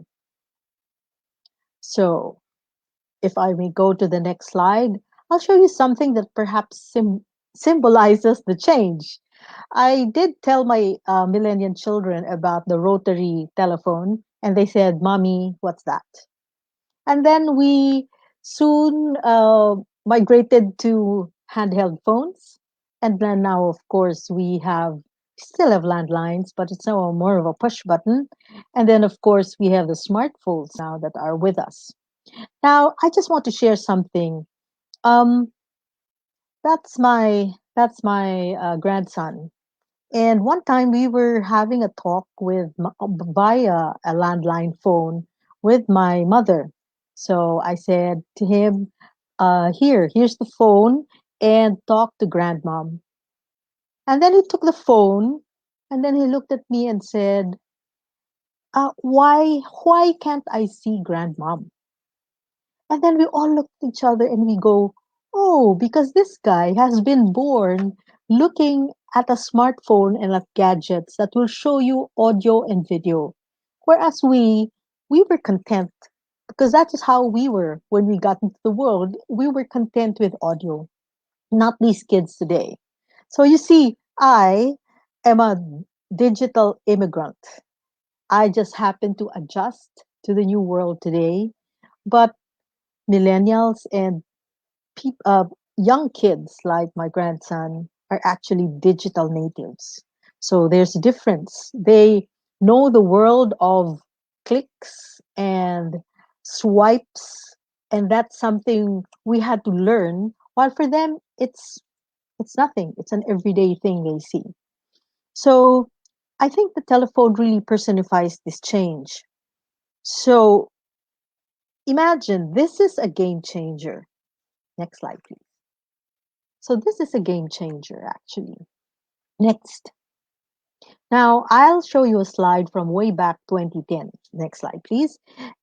Imagine this was 2010. This was a Public Relations Society of America conference in Washington, D.C. And one of the speakers, who's an author of that book, already said that the times have changed and there is open leadership, meaning leaders today are like giving to their followers or to people whom they lead the democracy of coming together and being heard. Now, take a look at the slide where that is our speaker. She was our speaker and she's the book author. Take a look at the slide and you will see all kinds of names that are, some of them at that time in 2010, some of them uh, I never tried. Some of them were very, very popular then. But go back to 2021, some of them are not around anymore. And some of them are still very much around, but their functions and what they can do have changed. Like issues of security using those platforms have also changed. So, see, as way back as then, it was already being talked about. But what more today when the pandemic struck? So, in person took a back seat to virtual, which took the driver's seat. Next slide, please. And this is what we know today, right? There was a speaker who asked us before, What is the one thing you will never leave your house without? Some said my driver's license, but almost everyone said, if I leave my phone at home, I will go back and get it. I can't live without it because it's everything is on the phone. You can do almost anything on mobile now. Next slide, please. They say we are in they call it the Industrial Revolution 4.0, which came much after the earlier revolutions, which were like the coming of um, being in factories or say of having computers. But this time it's now digital technologies, and the slide's a little too hard to read, but what it's saying here is that all of these are already with us now. Others say it's more than just a 4.0, but we are now in the Industrial Revolution 5.0. And what is the difference? It says that now in 5.0, we have to make use of higher level skills, more than just I push the button and it goes, because that will now be automated. But man and machines will now work together in order to make sure that things move forward. So they also say that the Industrial Revolution 5.0 means that imagination and creativity are really needed. Because if our jobs are strictly repetitive, say like I just push a button and that's my job every day, I could be replaced by a robot. So what is asked of me? I am human. I have a mind. I can do things that are of higher level, meaning like what? Summarization, integration, critical thinking, and what they call higher level skills.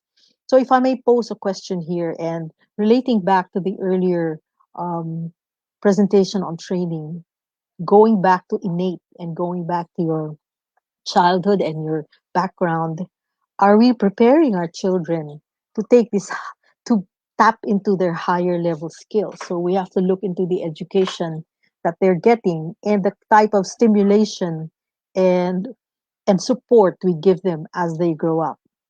So next slide, please. So what has changed? And you know, I can have a million things to be placed here, but I just chose a few, and I know that you know what I'm talking about. So, for example, um, my background is in broadcast communication. So, I contacted the dean of our college, which is a center of excellence in broadcasting. It's the UP College of Mass Communication. So, I asked her, I said, what has changed? And she said, you know, what we used to call traditional media has now been given a newer nomenclature, and it's called legacy media. Now, what is that? Those are the radio, TV, print, and film. And now there is what you call new media. Now, I've heard that said many years ago, but she said new media, even if it may not be that new, is still new because even as we meet and even as I speak, there are newer and newer channels and platforms being made. So we never know what else will be new. So we always have to be flexible in times like now. What's the transformation that has been asked of us? The way we view change. It means we have to be really more agile. Next, everyone is a content creator.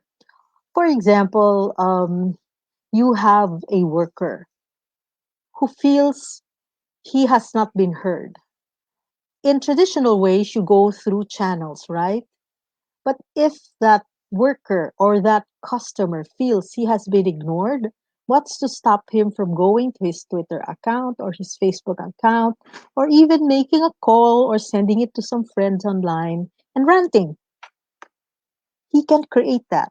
And if he has even more followers or more friends than regular channels, regular traditional or legacy channels, or even of celebrities, if he has more friends or more connections and followers, his what he said is going to go viral. So everyone can create something.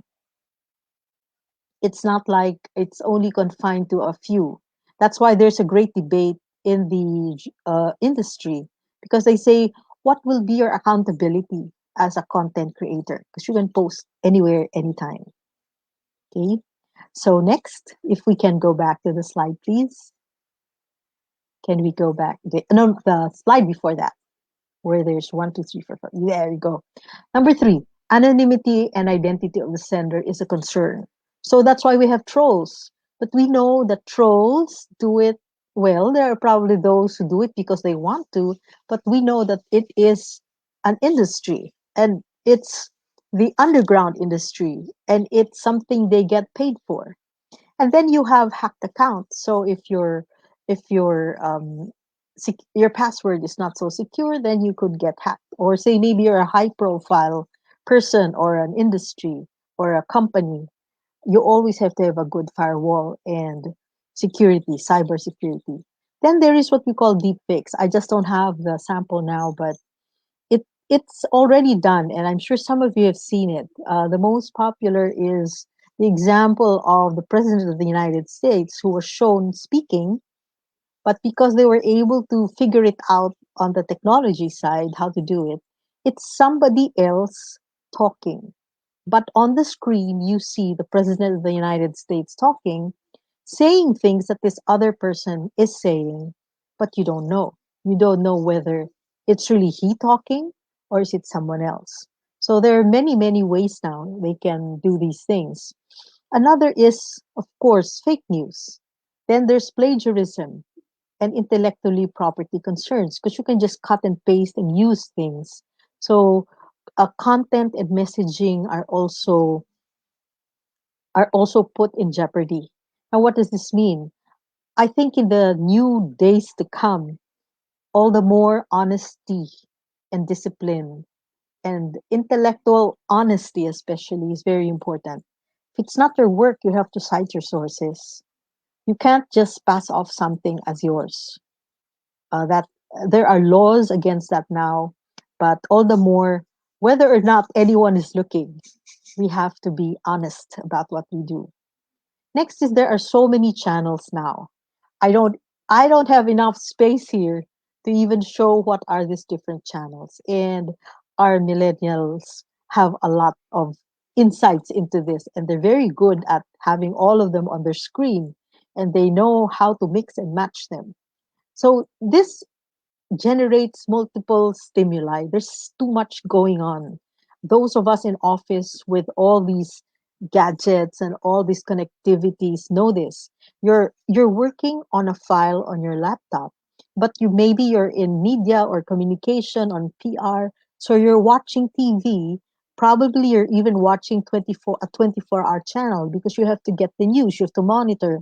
Then you have the Twitter account that's giving you messages, and there's Messenger, your Facebook is popping up, and you have then your cell phone. There's an incoming call, and then there's another incoming call on Viber. So there's just so much going on that for some people it gives them a great amount of stress. So that's one of the things that I think medical practitioners have to. It's a new field for everybody, and it's something we have to watch out for. Now, what's number six is what's internal can go external. Those were the days when you had traditional print. Say, for example, you generate a brochure an FAQ, frequently asked question document, and say this is confidential, or say this is for employees alone. Today, what's to stop it from being shared, reposted, or say even a screenshot is taken of it and then it is put online? You never really know what's internal. So actually, I usually advise that anything you create online, be ready that could become external, not just for some people that you want them to read. So for example, that's why there's what we call cybersecurity. I remember companies, like there was a company way back, it was a manufacturing company that already said, I don't like this app. Do not use this app because this is not secure. Because it really, whatever the employees were talking about could be viewed elsewhere. So these are things that we are now aware of more and more. And then we have generations. We still have the baby boomers, so we still have print. I mean, really, print on paper, because that's where baby boomers are used to. And yet we have millennials, so they are more digital. And remember, with the pandemic, we all suddenly had to shift to online banking. Or say we had a summit with some CEOs from some companies, and they were all one in saying one was in transportation, another was in delivery, and another one was in relief work. And they were all saying the same thing. They were saying, thank God we had online platforms already working, because when the pandemic struck, then all we had to do was go back to our platforms and just fine tune it a little bit. Our turnaround time was faster. Those who had no digital platforms that were in good condition had a longer turnaround time, and that has impact on your revenues, on your sales, and even on feedback from your customers. Could we go back, please, to the slide? And so, where are we? Diversity, yes, number 8, diversity, equality, and inclusion. The Isn't it in our culture?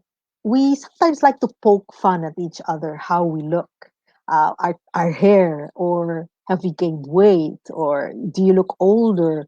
And it's just all in fun. But the generation today will call that body shaming. They will call that perhaps discriminatory, or they say that's a bias. That's not an authentic thing to say. It's not respectful. So times have changed. So in fact, you can't just poke fun at anyone just like that. I remember a company I used to belong with had what we call mga bansag, or yung mga nicknames, fun nicknames we give people. But the generations today may not accept that anymore because it's poking fun at who they are. What they're saying is, accept me for who I am, what I am, how I look. This is me. And isn't that from a movie? This is me. Next, authenticity is key, trust, and truth. And this is a primary example. So, when you are in a situation, for example, you are in a crisis and you issue a statement, well crafted, well, well cleared with your whole hierarchy. So, you're saying something here.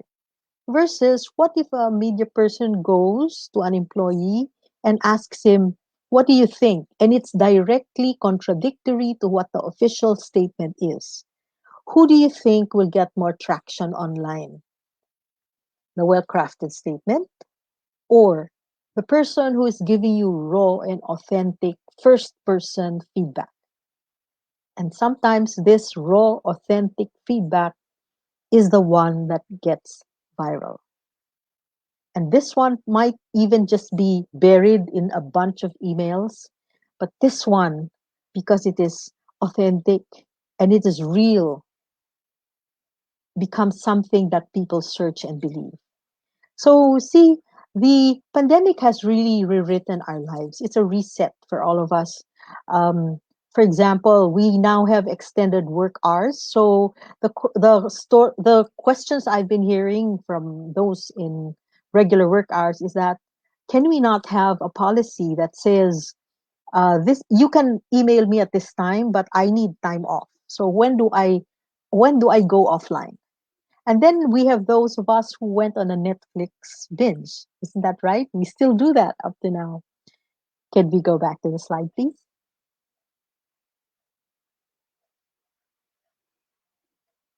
Whoops, back. There you go. And then you have plantitas. Plantitas. Suddenly people have become dilettantes. They've turned to baking, to cooking. And now we have virtual events like this. Who would ever think? I even took my oath of office virtually for an organization I'm part of. Conferences, summits, award ceremonies, all virtual. And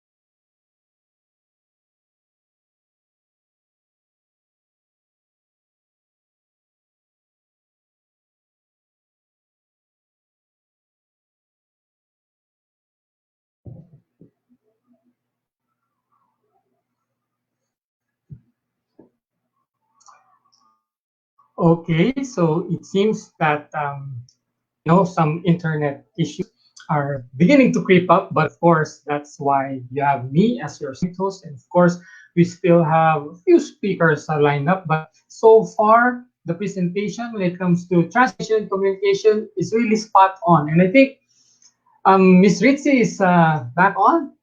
So if she's ready, Direct Mabi. I think I'm still backstage.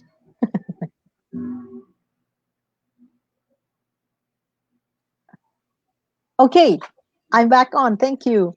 So I was saying that through all this, how do we survive this transformation? And it all boils down, I think, to who you are.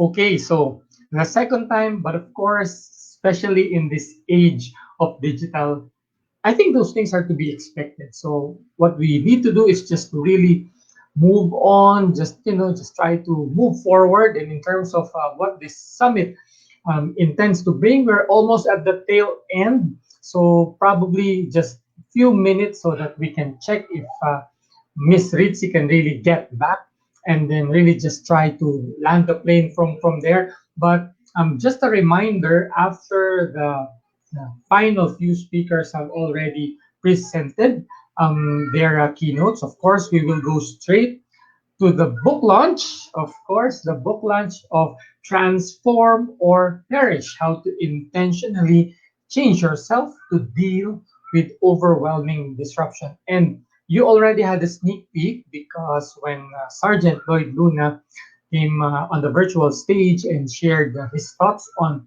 transformation in leadership, he was able to, sneak in a few snippets of what his book is about. And on a personal note, I have a copy of that book. Of course, I really don't know if I should have said that, but perks and privileges of having that very unique and authentic network. So I was able to have a sneak peek of that book, and it's really a good read. So hopefully, after this launch, you would really be excited to get a hold of a copy of that book. Of course, that will be available soon, but of course, details are not coming from me. It's going to come from the author himself. So watch out for that. And I think let's have another go at Miss Ritzy. I think that she's well on her way to really land the plane, and it's really a good presentation. So we have to give ourselves, the benefit of really making sure that we finish the entire presentation. So, Miss Ritzy. Okay, thank you very much, Dennis. So, if I may go to the slide that says our character is showing. Next slide, please. So, I think it's very important that the innate honesty of each person, and that's one of my advocacies. If we could go to the next slide, that we have really to go back to our values. Marami po tayong mga Philippine values, Filipino values that are good, and that's what we need today: respect, honesty, propriety. Uh, we have to look at how we are communicating. That's why it's important to have a good communicator on board, or to consult with the communicator. How should you say this? Because you might choose a wrong word. There are nuances when you choose this verb over that. And everyone now can say what he wants to and can go to any platform. And so we have to be, for me, it's really honesty, integrity, and honesty.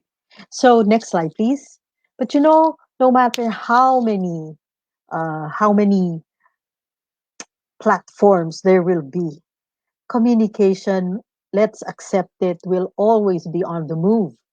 But still, regardless, even if you have a lot of robots or whatever it is, people will really remain ascendant. It will always be the human factor, the human spirit that will determine where we will go. Next slide, please.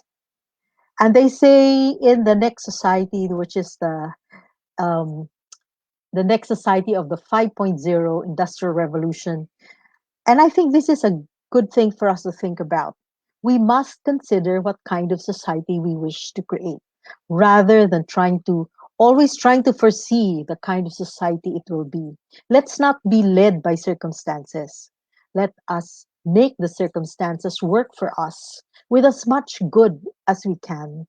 And that's why communication will be there to make sure that common understanding is present so that everybody can have a good chance in this world today.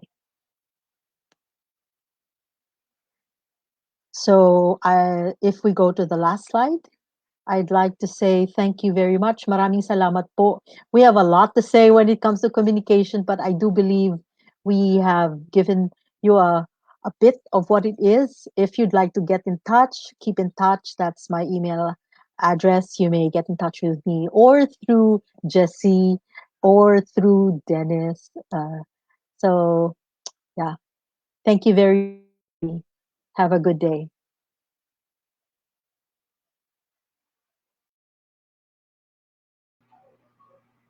Thank you very much, Miss Ritzy Ronquillo. Of course, you have to admire her resilience. You know, she just really wanted to finish that presentation and finish on a high note, which she did. So if you feel that you really want to know more about her advocacy, especially in terms of communicating in this day and age, well, you have her credentials and you can always reach out to her friends in the industry. Of course, she mentioned Sir Jesse Bustillo and of course yours truly. So yeah, communication, it's really a broad subject, but we really needed to focus in on how communication will be, for this day and age in terms of having this many generations. But for me, really, as I observe, it's really about communicating shortest span of time, especially with those apps that allow you only a few seconds, but then you really have to get your message across and you have to share that message very well. So I do hope that we will be able to transition and adjust to that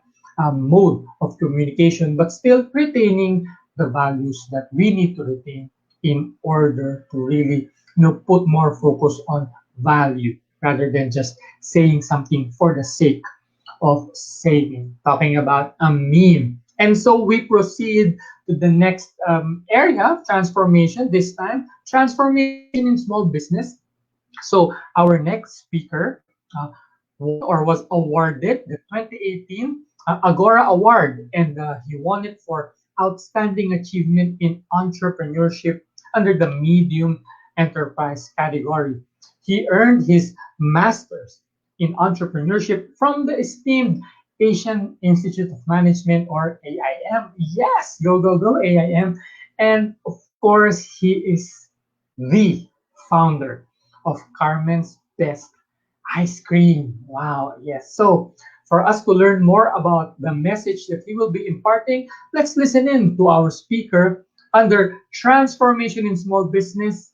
Ladies and gentlemen, Mr. Paco Magsaysay Jr.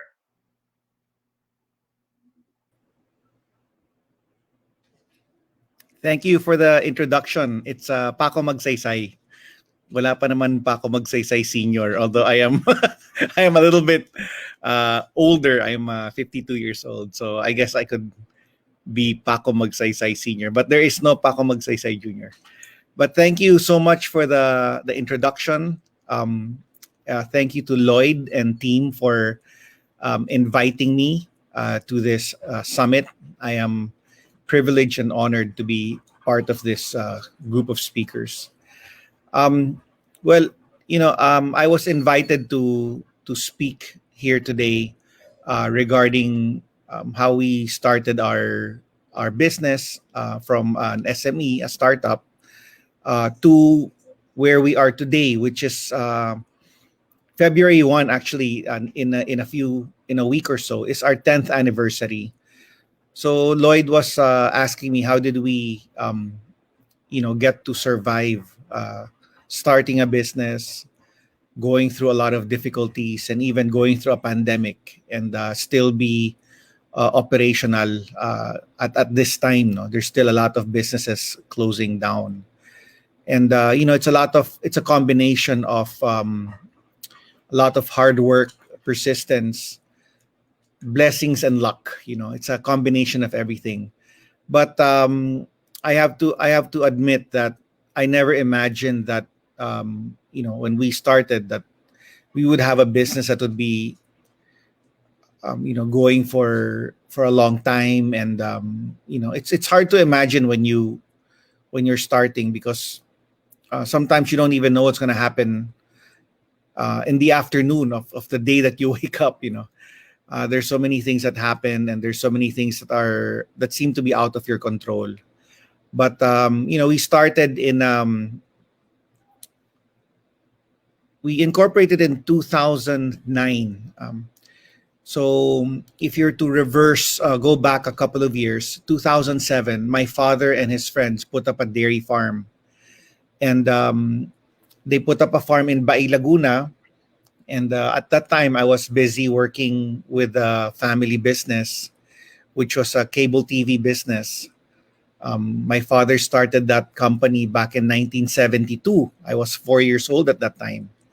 So my dad, who started his own business, so who's also an entrepreneur, put up the cable TV business, and that's what really fed us, put us through school, built our homes, and so on.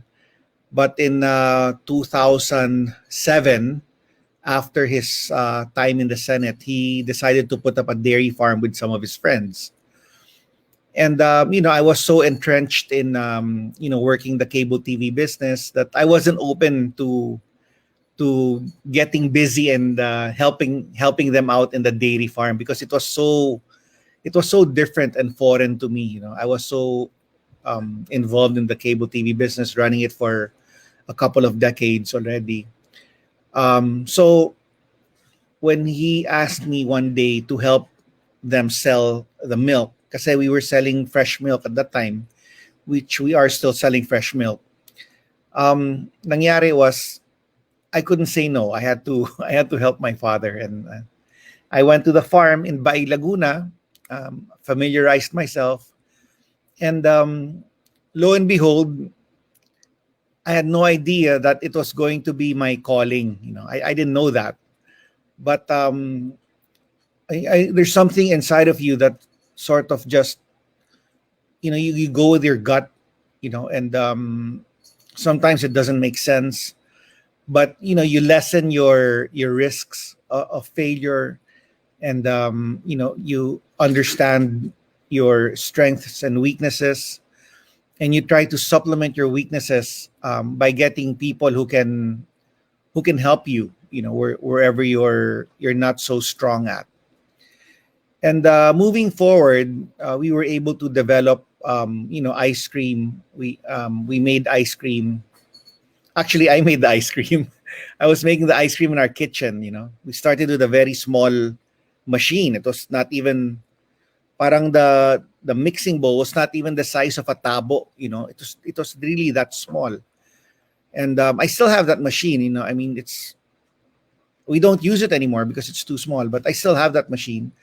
And looking back from that time in 2008, 2009 to where we are now in 2021, parang ang dami na nangyari, no? And it's been such a journey. I've met so many incredible people. We experienced so many different things, from highs and lows, and doing a lot of these talks and explaining and sort of, how do you say, sharing the experiences that we went through in starting a business from scratch has been quite rewarding. And also, it's great helping the youth and people in general when starting their own businesses. So 2009, we incorporated a company, and the company we incorporated is called Carmen's Best Dairy Products. If you notice, there's no name of ice cream in the company name that we registered with the SEC. So when we applied for a bank account, they'll look at your SEC papers. So our company name is Carmen's Best Dairy Products, because when we incorporated in 2009, we did not know that we were going to get into ice cream. So, when Rustan's pays us, Philippine Airlines pays us, Robinson's Grocery, when they pay us with a check, it says Carmen's Best Dairy Products because yun nga, hindi namin alam na ice cream ang mapupuntahan namin, no? So you fast forward, we were selling in pints initially, and you try to get accounts based on who you know or who you feel will initially get your ice cream, and from there, you start growing it either based on industry, whether it's grocery or based on location, no? Para pag deliver ng ice cream, we will just deliver to hopefully an establishment that's not so far away from where you delivered initially. And we just kept on doing it, and it's a lot of hard work, a lot of long hours spent. And when I was working the business, 2011, 2012, 2013, nobody was asking me for an interview. I mean, nobody knew nobody knew who I was. Not many people knew the brand. And you're working a lot of 14 to 16 or even 18 hours a day, and no weekends, no Saturdays, no Sundays, no holidays. I mean, you're just pounding. You're working every day. And sa awa naman ng Diyos, parang little by little, you saw that there was progress. People were reaching out. People were recognizing me and asking me for new flavors or or what have you, where our new resellers are. And we were also fortunate that when we started in 2011, Facebook just came into the Philippines around 2009, late 2008, 2009, and social media was ramping up, And at that time, the metrics of Facebook was still different. They were looking for a lot of content, to share with other Facebook users. And luckily, because it's food and it's ice cream is pretty much happy food. No, I mean, people connect eating ice cream to happy thoughts. So our posts got a lot of views, and I would also spend money to boost it. The good thing with Facebook is you can choose the age range. You can choose whether it's male or female. You can even choose the demographics, like do they like to travel? Do they like to shop? So understanding how the Facebook ads worked at that time. Kasi nag-iba na ngayon eh. Iba na, mas mahirap ngayon mag-ads sa Facebook. It's a little bit more complex and complicated. So buti na lang when I was doing it back in 2012 to 2015, it was really it seemed to be a lot easier back then, no? So I can't imagine how our business would have been had not there been social media. I think it was a key part of our growth, and I think the more you're able to harness, whether it's social media or AI or use technology as like Ma'am Apple talked about earlier, Apple Manansala and the speakers after. It's using what's available, using the technology to help complement your business. No, I think there's never been a time in history where there's so much that you can rely on using the internet. So 2015, the Pope came to the Philippines, and we were served in the flight of the Pope going back to the Vatican or to Rome, which is around late January of 2015, I think, or 2016. And the news picked it up that he ate 2 cups of our ice cream, and then of course I boosted it also in Facebook and got a lot of views, a lot of awareness. A lot of people were asking us where they could buy the product, have it delivered and whatnot. So it was a good time for us. It was, I guess, we got a lot of how do you say, people asking about us. No, We came out in the Inquirer, in most of the major dailies. We came out in the news. So it was a good time. And then a few months later, we were featured by, at that time, the Chris Aquino morning show. And, they cater to a very different demographic, right? So the fact that we were featured in her show for a couple of days, parang 2 or 3 days yata eh. It was featuring the ice cream initially. Second was, the interview was done in our farm in Laguna. So, walking around the farm, the cows and then the fresh milk and whatnot. So it was it was great exposure for us. It was a great exposure for our group.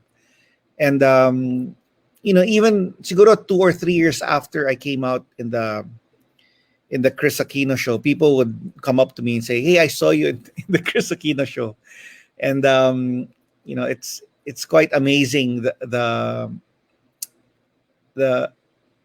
how the depth of the market and how many people watch that show. No, at that time, wala na ngayong Chris Aquino show eh. It's online already.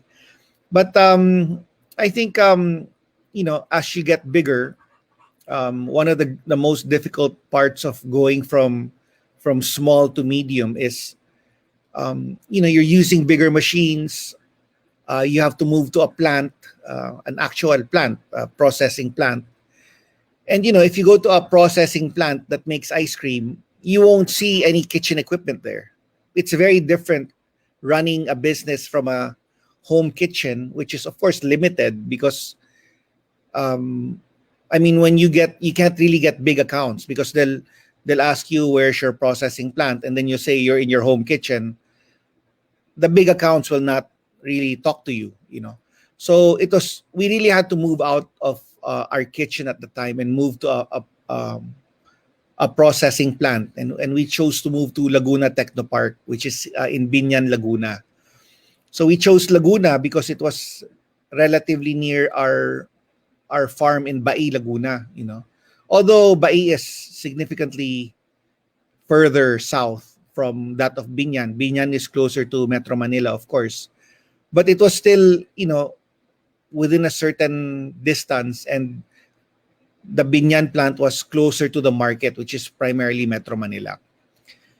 So we put up our plant about 2.5 years ago, and it's been good naman.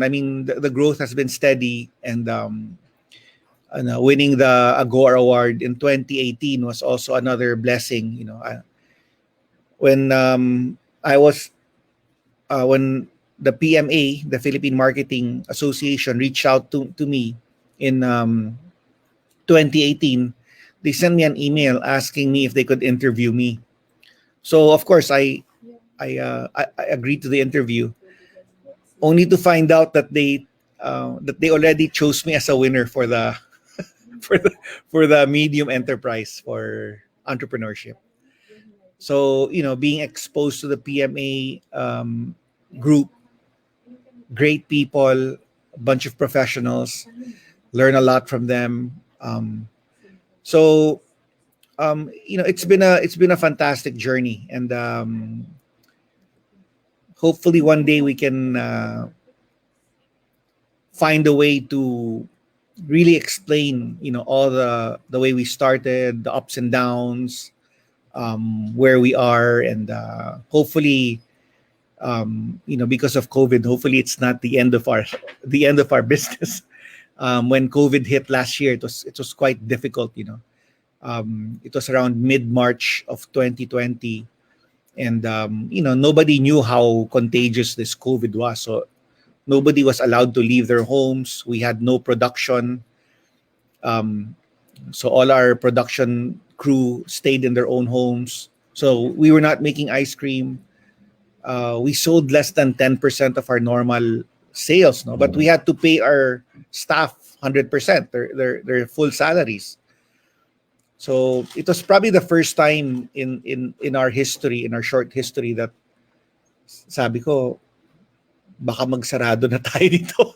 Because if we continue selling only 10% of our normal volume, and then we're paying salaries and rental fees and bank loans and whatnot, talagang hindi to tatagal, no?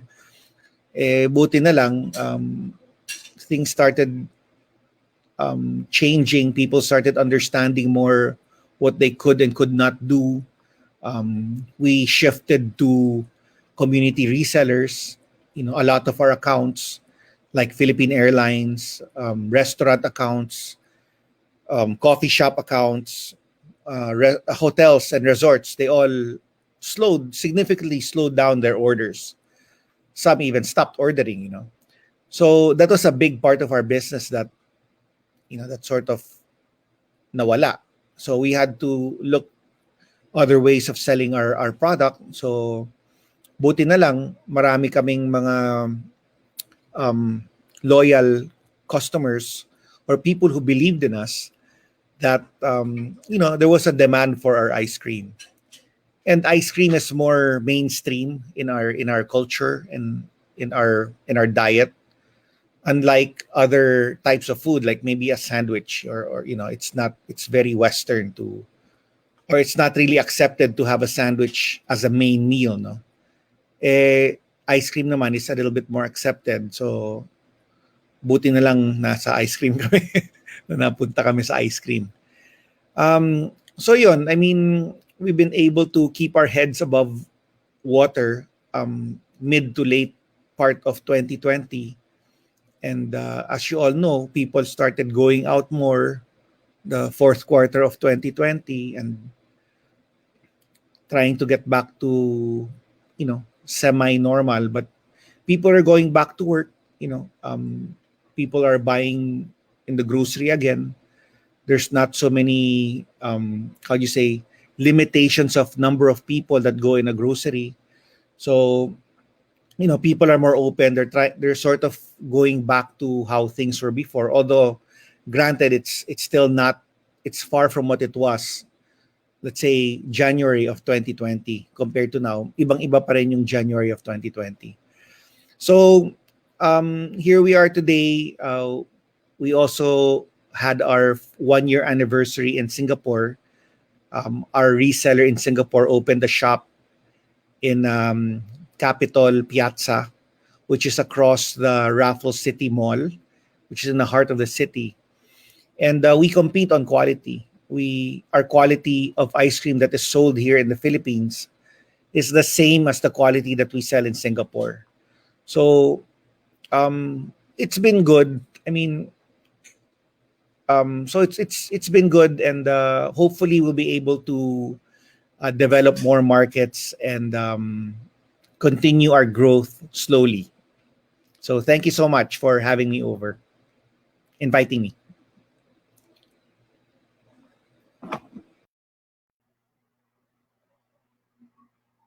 Thank you very much. Of course, we are more than happy to have you, and allow me this minor correction. We are happy to have you, Mr. Paco Magsaysay, the founder of Carmen's Best Dairy Products. Of course, they are famous for Carmen's Best ice cream, and we really wish you the best in terms of your slow but steady recovery from this pandemic. So, ladies and gentlemen, there you have it.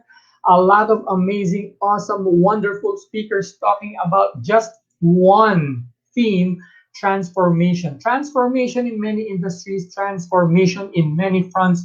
At the end of the day, this is a process that we need to go through in order for us to discover our next lease in life, as I say. And so, again, this is not just the first ever virtual transformation summit Philippines 2021. This is also a book launch.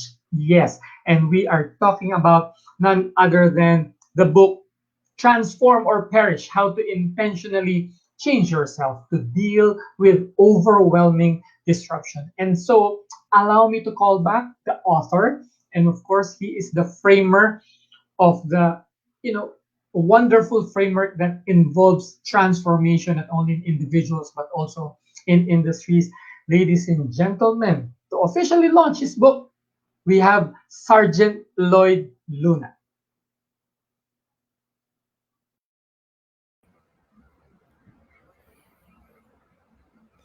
Thank you so much, Dennis. And we are about to wrap up our Transformation Summit Philippines 2021. Again, we'd like to thank you for coming and for joining. Those of you who have missed the other speakers prior to the conclusion and the ending of the summit, you can actually go back to the same link to watch them over and over again. Now I'm going to present and formally launch my book, Transform or Perish: How to Intentionally Change Yourself to Deal with Overwhelming Disruption. I'm going to read the introduction of the book. Looking backward is actually the worst strategy moving forward. The COVID-19 pandemic imposed on us an overwhelming challenge, the likes of which we have never seen before. That's why it's not a shame to be shocked, to be disrupted, to be terribly frustrated. But we shouldn't languish in our setbacks far too long. We have to keep making minor and major decisions every day to redefine and reshape our future the best we can. Because we still cannot figure out the full complexity and impact of the disruption we experienced in 2020 and that we continue to experience up to now, many of us feel that we are in such a terrible mess indeed. Because we are so unsure about what else the future has in store for us, we have every reason to be scared, really scared. In short, the past seems pretty enough compared to now. The present does look very messy, and the future itself just feels so intimidating and so scary. Obviously, it's tempting to look back with a great sense of loss because many of our successes lie there. When we are uneasy with our present and scared about the future, it is comforting to turn to the past because it's difficult to do away with our old habits and our past big accomplishments. Come to think of it, the only thing that's real to many of us is the here and now. The present is the only thing that matters because it's the only time and space where we can make real decisions and take concrete actions. The present and everything in it, whether bad or good, is in fact the only thing we've got. If we don't deal with it, if we don't face it as it is, and if we don't rebuild from it, what other time and place are we there or are there for us to start rebuilding? Clearly, it's either we start right here and right now, or we don't start at all. After months of limited mobility and restricted social activity, many people have realized that they should accept that life is very different now, and that they themselves are likewise very different now. In short, they have changed, have grown, and, as the title of this book describes, they have been transformed into new personas. In my case, it was through my own personal experiences during this pandemic that I learned that there are three types of transformations: natural, incidental, and intentional. Natural transformation. It happens when people simply await and accept whatever changes will happen in them. Aging is a good example. You don't have to do anything to age. It simply happens. Incidental transformation. It takes place when people just happen to get affected or made uncomfortable by changes that transpire around them. In other words, it happens because of external incidents over many of which, if not all, we don't have much or any kind of control. It can happen because of a new rule or procedure, or perhaps an introduction of a new policy or regulation. In many cases, it can also happen as a result of competition, like, say, when a particular company comes up with an innovation.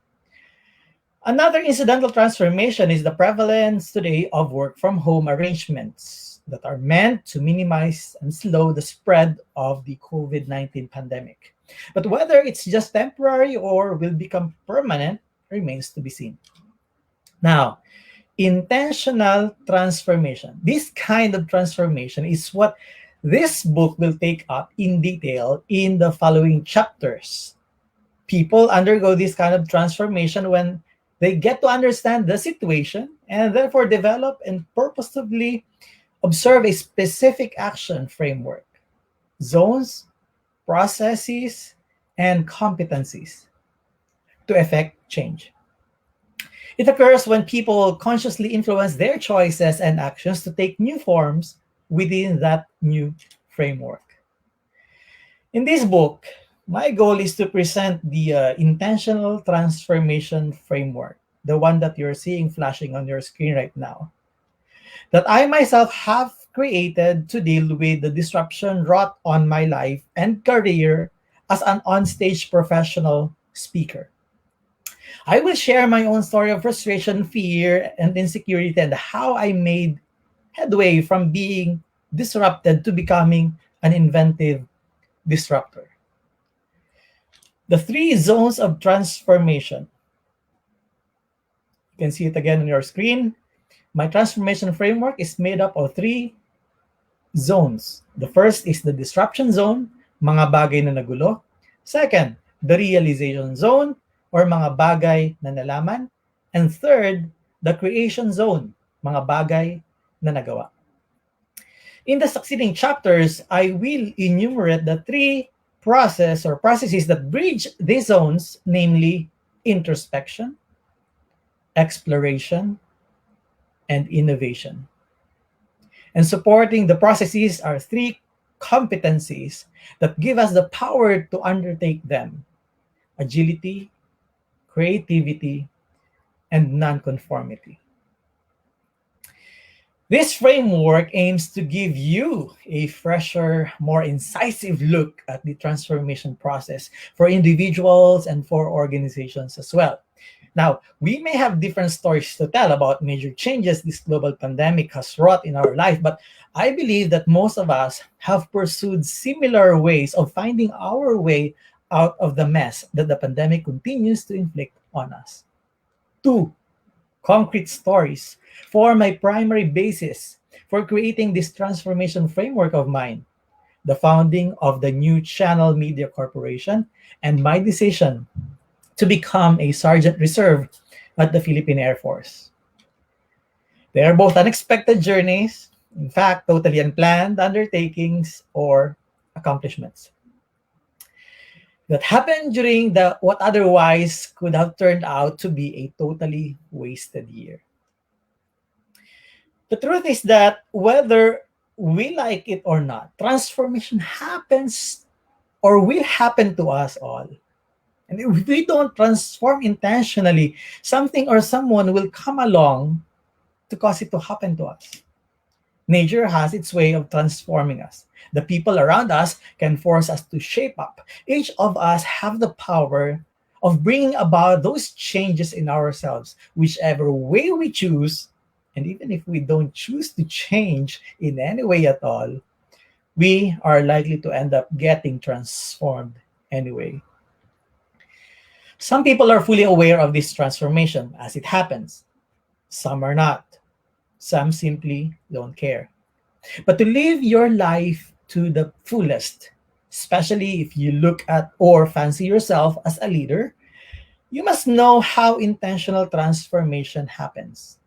That way, you will know where you stand and how to make the best possible use of the transformation that you are deliberately doing to yourself. Long before this pandemic came upon us in early 2020, transformations of all kinds, natures, and magnitudes have actually been taking place in our homes, in the organizations to which we belong, and in the communities where we live.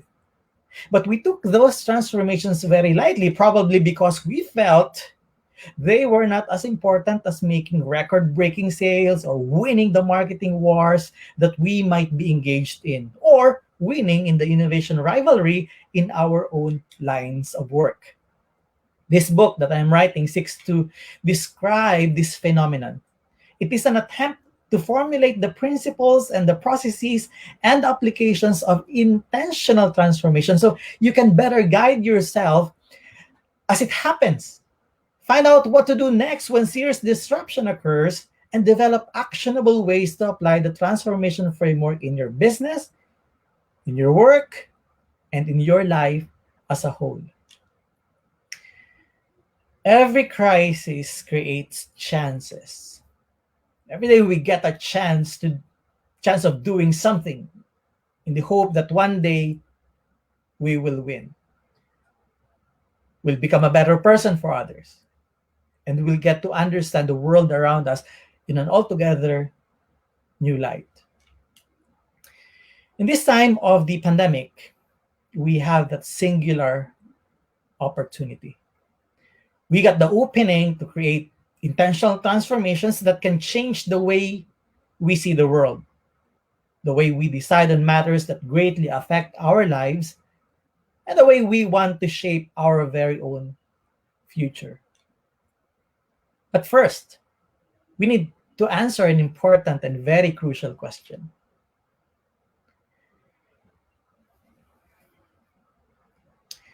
If you are sure to be a different person one day, and it's within your power to choose now what path to take every day to get there, will you actually use that power? Or will you simply wait for that day when you are no longer the same person that you are right now? This book can help you understand and eventually show you how to acquire and use that power.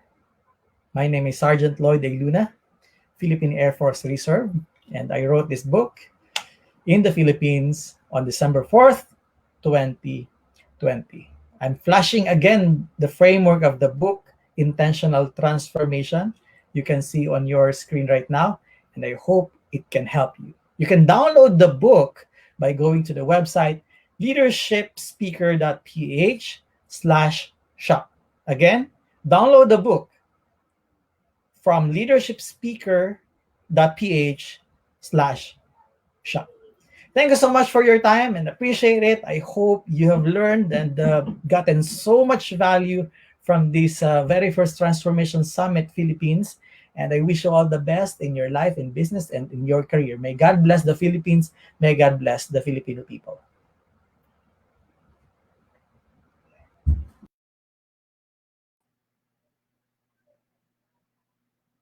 Thank you very much, Sergeant Lloyd Luna. So my first suggestion would be to get that book, of course, Transformed. Wow, what a very wonderful book. So you just had a sneak preview of the framework. It's a wonderful framework. So I do hope that you will visit that website so that you can have a copy of your own book. And so as we land the plane on this very first Transformation Summit Philippines 2021, we really do hope that this event helped you understand, helped you lead, and gave you ideas on how to manage your own transformation or the transformation of your team this year and for the years beyond. And we hope that our lineup of speakers gave you enough insight, inspiration, and motivation to really push forward and push for that transformation that we badly need, especially at this very important time in our history. And so, as I try to close, I would like to go back to my anecdote and really all about transformation. Okay, does it really mean we die when we transform? Yes and no, because what looks like we will die is in fact just an opportunity for us to live. So be intentional to go inside your cocoon of change. Trust the process. It may get very dark inside when you go through the process, but at the end of the day, when that cocoon cracks, you will come out a different person and you will be equipped, okay, with the purpose that will propel you to many changes that lie ahead in your life. And so, thank you very much, of course, to the organizers of this summit. We have Sergeant Lloyd Luna to thank, also President of PAPS, Jesse Rebustillo, of course, the entire TNC family, of course, also Apple Manansala is also part of the growing family of TNC. So, guys, thank you very much. Of course, thank you for having me as your summit host. Of course, Dennis, this thank is you. Dennis Caramba, your Mr. Delightful of Learning. Yes, Lloyd? Siyempre, maraming salamat sa'yo. Gusto kita pasalamatan. Anyway, ending na ito. Bago Yeah. natin tayo I just want to appreciate everything that you have done for the show. And also, I would like to call in to the studio si Sir Jesse Francis Rebostillo at Let's saka ang go! akin pong ninang na si Fe Marie Kabantak na nasa show din. Ayan. Let's go, let's Sir Jesse, go! Hello, guys! thank you so much. Hello! Thank you so It's much.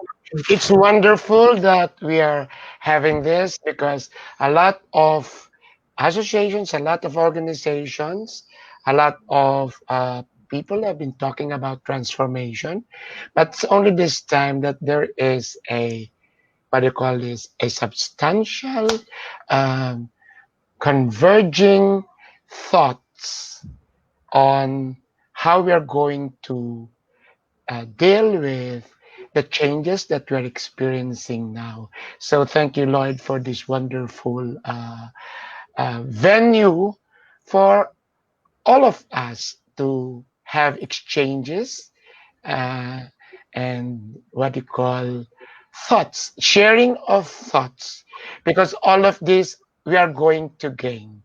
It is a VUCA world, and we don't know what will happen, including you and me. So these are the things that sometimes we don't talk about, but we have to because it's affecting our lives. That framework of yours, I will endorse everybody to look at it because there should be a guide. All of us are in the know because we're experiencing it.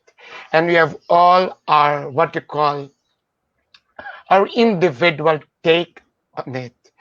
But thank you for giving us a framework. Thank you, Lloyd, because that, in a way, can lead us, guide on our own what we're going to do and face the future. Thank you very much. Thank you so much, Sir Jesse, for everything that you have done for this summit. I mean, God knows what you have done to this summit. God knows the hard work that you put in here to make sure that this happens. So I thank you so much. Appreciate your time and your talent and your connection. In Bicol, we call that because Baba Kita.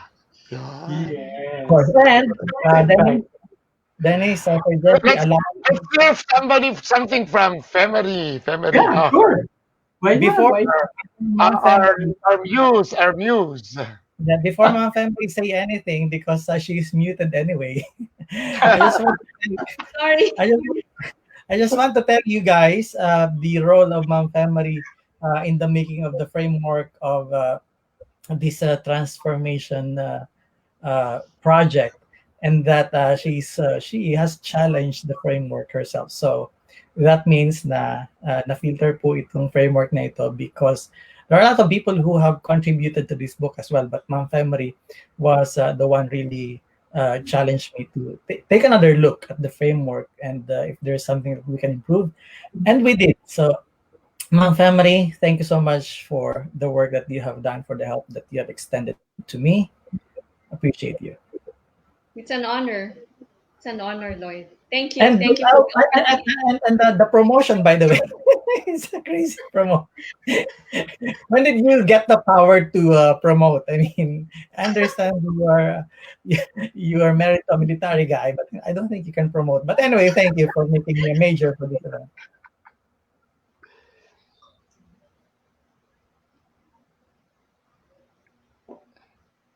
Yes, Dennis.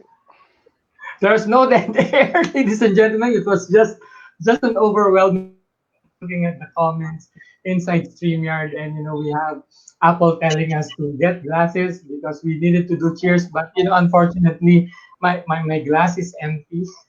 I don't have anything.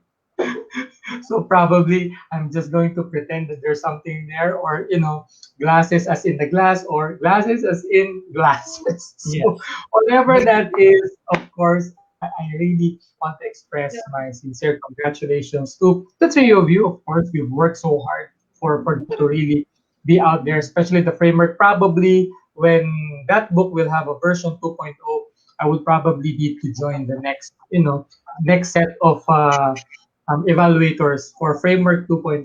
So that's going to be my commitment for Sergeant Lloyd Luna. Thank you very much, guys.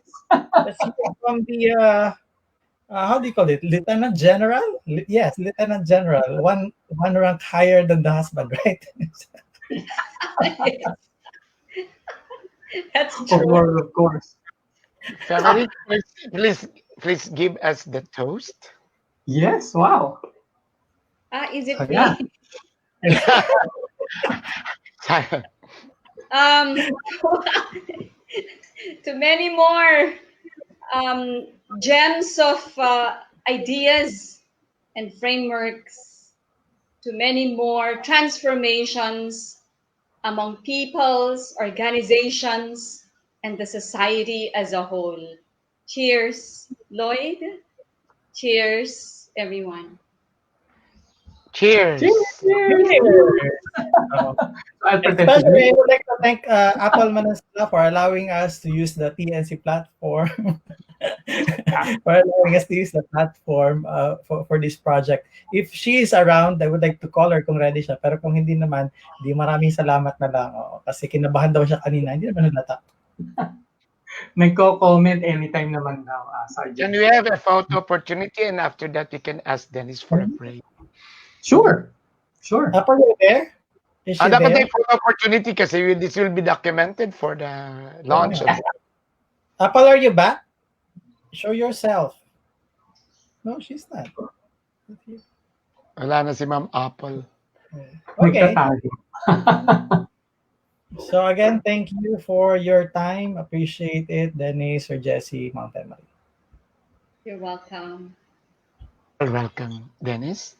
Yeah, so we want to end this summit with inspiration, of course, coming from our Lord. So let's do a quick prayer. Heavenly Father, thank you for giving us this day. Thank you for this leadership transformation summit that happened in our country, the very first for the year. Lord, thank you for empowering all of these good people, who really have good intentions to create change and transformation in the lives of many people, especially our kababayans here and even outside of this country.